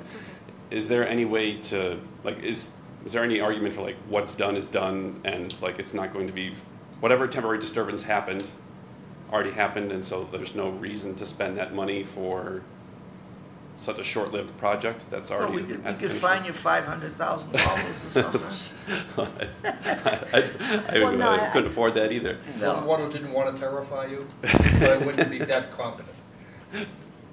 No, I mean, like you say, what's done is done. We'll let you finish your patio. Yeah. And Looks we'll, like this shows a shed within the. and we'll let you, Oh, there's no shed. There's No, no no shed. shed? I don't remember seeing one. This is an old Oh, yeah. asphalt. So we're asking them to come back with an NOI? yeah. Okay, so if you come in with an NOI, this is real simple. To do the NOI, you're gonna need a wetland scientist to delineate, you're gonna need a surveyor to pick it up and do the application. When they figure out what part of your project is compliant and what isn't, they'll tell you, then you'll know. Unless it's a driveway. Okay. And as far as how short the pipe needs to be, I get on site with me. I think we should look at it together, just because I don't even know where it is. Knowing Like, where the it wasn't wetland obvious. is what you need. If you don't know where the wetland line is, you really can't do anything. yeah, That's the reason why I brought it up earlier. You got a delineator, you're going in blind, yeah. you know? Yeah. Okay. And you'll waste your money, you'll do the same job twice. Yeah, I did. No, You- thank you. No, I don't blame you. I don't blame you. Okay. So. All right, we're so we're good. issuing enforcement order with, as discussed. So the enforcement order is what, just directing them to file an NOI? Stabilize and file an NOI? Stabilize, get the Stabilize. discharge out of there and file the NOI. So moved. Second. Aye. Aye. Opposed? Opposed? Okay, so I'll be in No. touch. All right. Unanimous. I'll give you all that you need, and we'll walk through it together. Okay. Okay? Thanks so much. All right, thanks for coming. Staff will get you through it. All right. Thanks so much. Thank you. Thank you. All right. Yeah, we do. 242-1708, 271 Stevens Street. All righty. This is why I don't Back leave the again. office. I'm not back again. This is my first time. You look familiar. No, I just moved to Patrick Stone, 271 Stevens, homeowner. I moved here in June. So the sorry commission. about my problems. Sorry. Yeah, I know. Well, you're not the only one, so you can form a support group Yeah, when you yeah, it leave seems here, like it. right?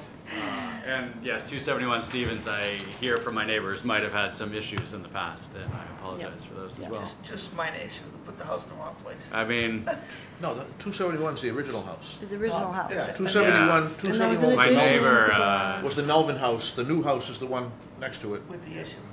Yeah, with the That's issues, that's the right, one right, that right, had right, issues. right. Your house has been there a long time. Yeah. sure. It's been a real long time.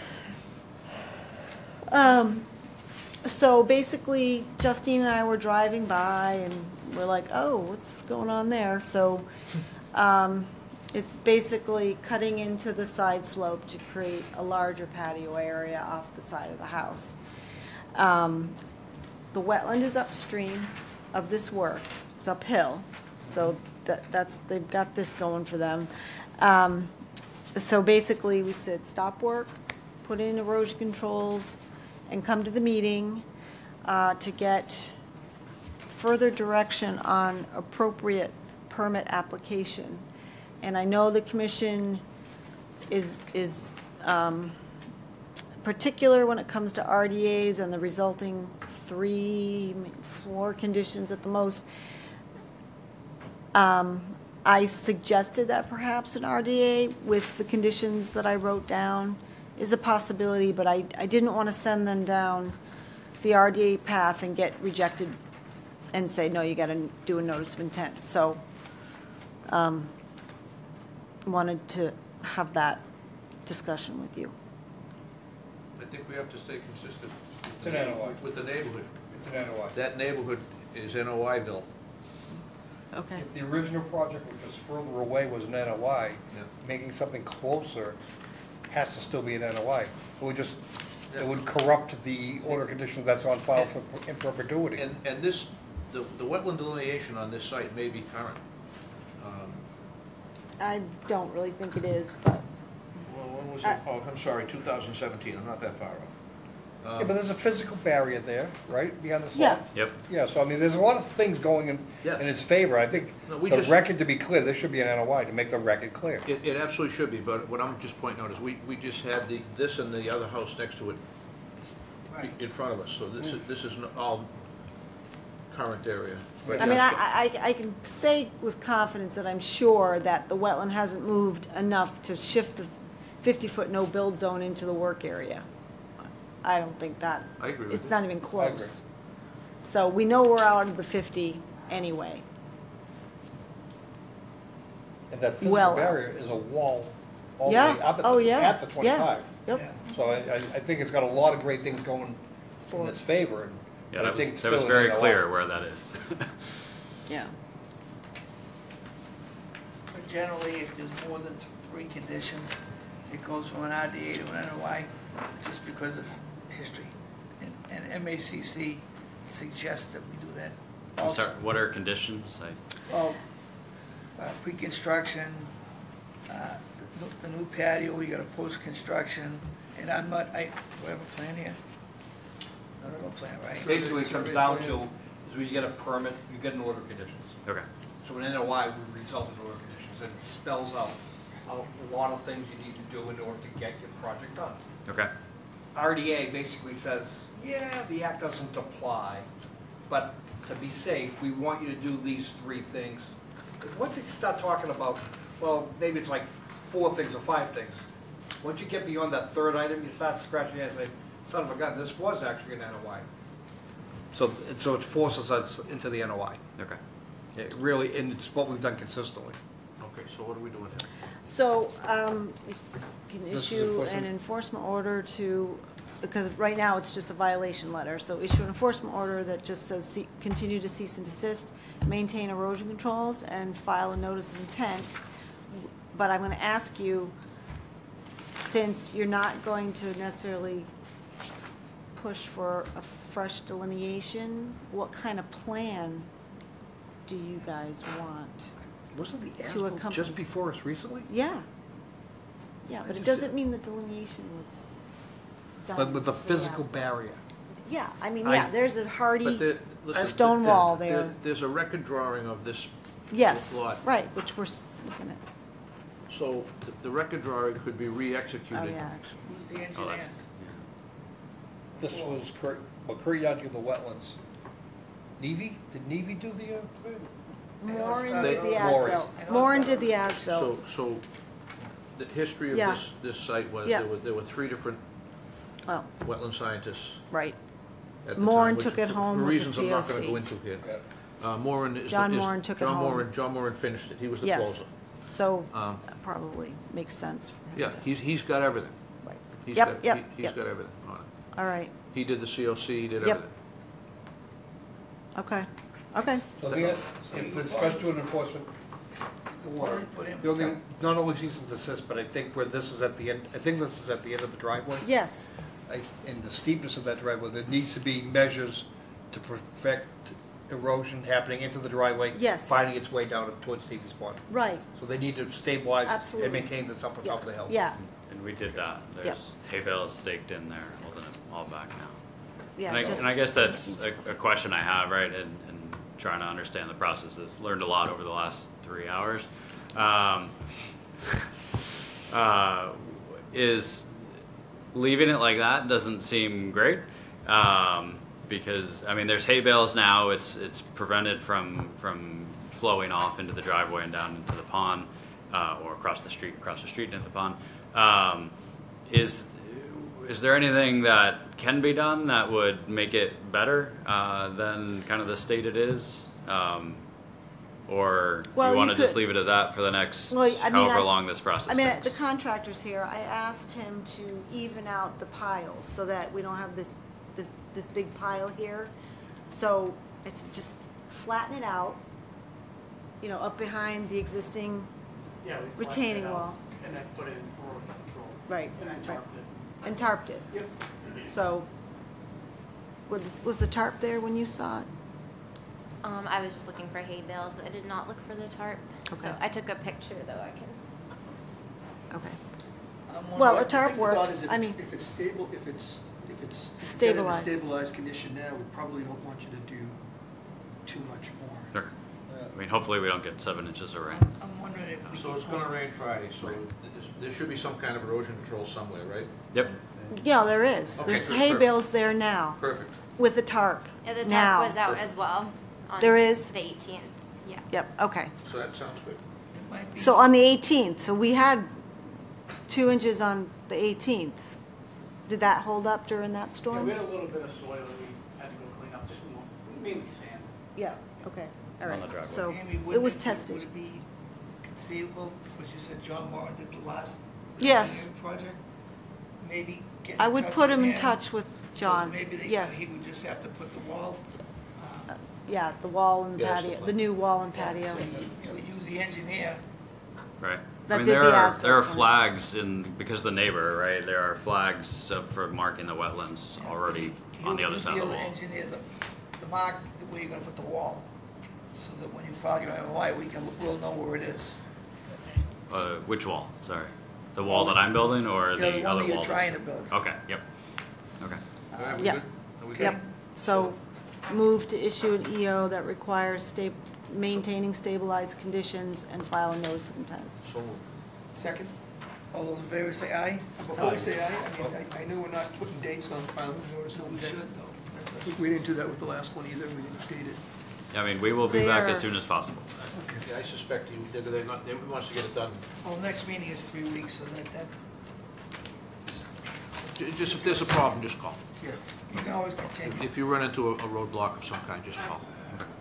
All right? Okay, so we got a motion and a second. All those in favor say aye. Aye. Opposed? That's unanimous. Thank you.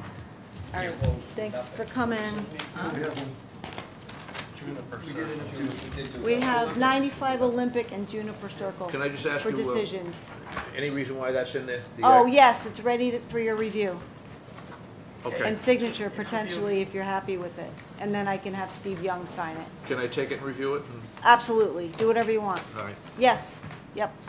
I'm only gonna go when you say anyways. Thanks, Jamie. Good night. Night. Ship the hay.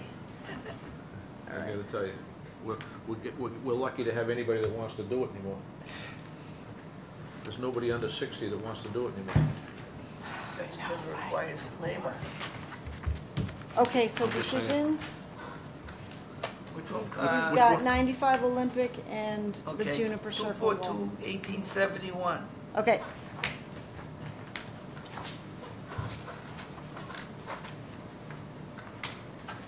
I can pull that up, actually. Excuse me, Mr. Chair, but continue without me, please. I don't think I don't recall doing anything on this project. I think it was done while I was not coming to the meetings. Yeah, I think you missed two So I two should probably hearings. recuse from Yep. this one. But I sent it, Well, you need Amy, is there anything remarkable about this order, or? no, hold on. Bond of 2,500. Our usual, requirement that we get an interim as-built of the foundation. Dewatering activities are not proposed as part of this filing. I don't think they'll hit it, but just that no discharge of water directly into the resource area. And then I review emergency dewatering. But It doesn't have to require, it does not require dewatering? it wasn't anticipated, Right. or, Not for this type of work, but they would do it. Remember we Right. talked about that? right. Okay. We got into a lot of the details. This was like a two meeting go around. Yeah. We got into the details of the first one, and the revised plan showed a lot of the other stuff Yeah. that we had raised questions Right, on. right, right. Yeah, I got it up. If I may, would offer the motion that we grant the order of conditions for 242-1871-95 Olympic Lane, Second. as drafted. Second. All those in favor say aye. Aye. Opposed, that's unanimous. Next one is 242-1172. No, 1872. Oh, I'm sorry, I looked at the wrong thing. No, that's a misprint. It's 18772. That's pretty It's funny. 1872. 1872. 1872. So this is Juniper Circle Juniper. Maine. wall. This We this got an is the extra wall. one. Okay. This is the wall. So may I suggest at the outset of discussions here, take a copy of the plan Yes. and mock it up what we want and make it an. Part of. Yeah, and I'll give you attachment. Okay. I'll give you mine to Okay. use as part of it, so if there's an exhibit attached, and then, a picture's worth 1,000 words, Yep. So, I'll try to come up with color it in. Yep. Put it in. And that should do it, right? Great. Yep. Beautiful.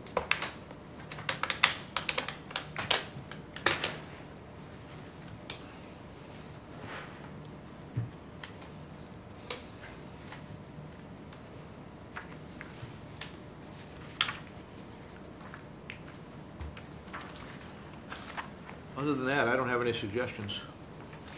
What do we got for bond name? Hold on. I think 5,000. 5,000. That's what we had for Dogwood. The drainage system in the parking lots discharges to the back, it's not infiltration, is it? I think it To the discharges detention at pond. detention pond. All right, so what we want is we want silt sacks. Yeah. In the catch basins. Yep. Where material stockpiles will be done in the parking lot.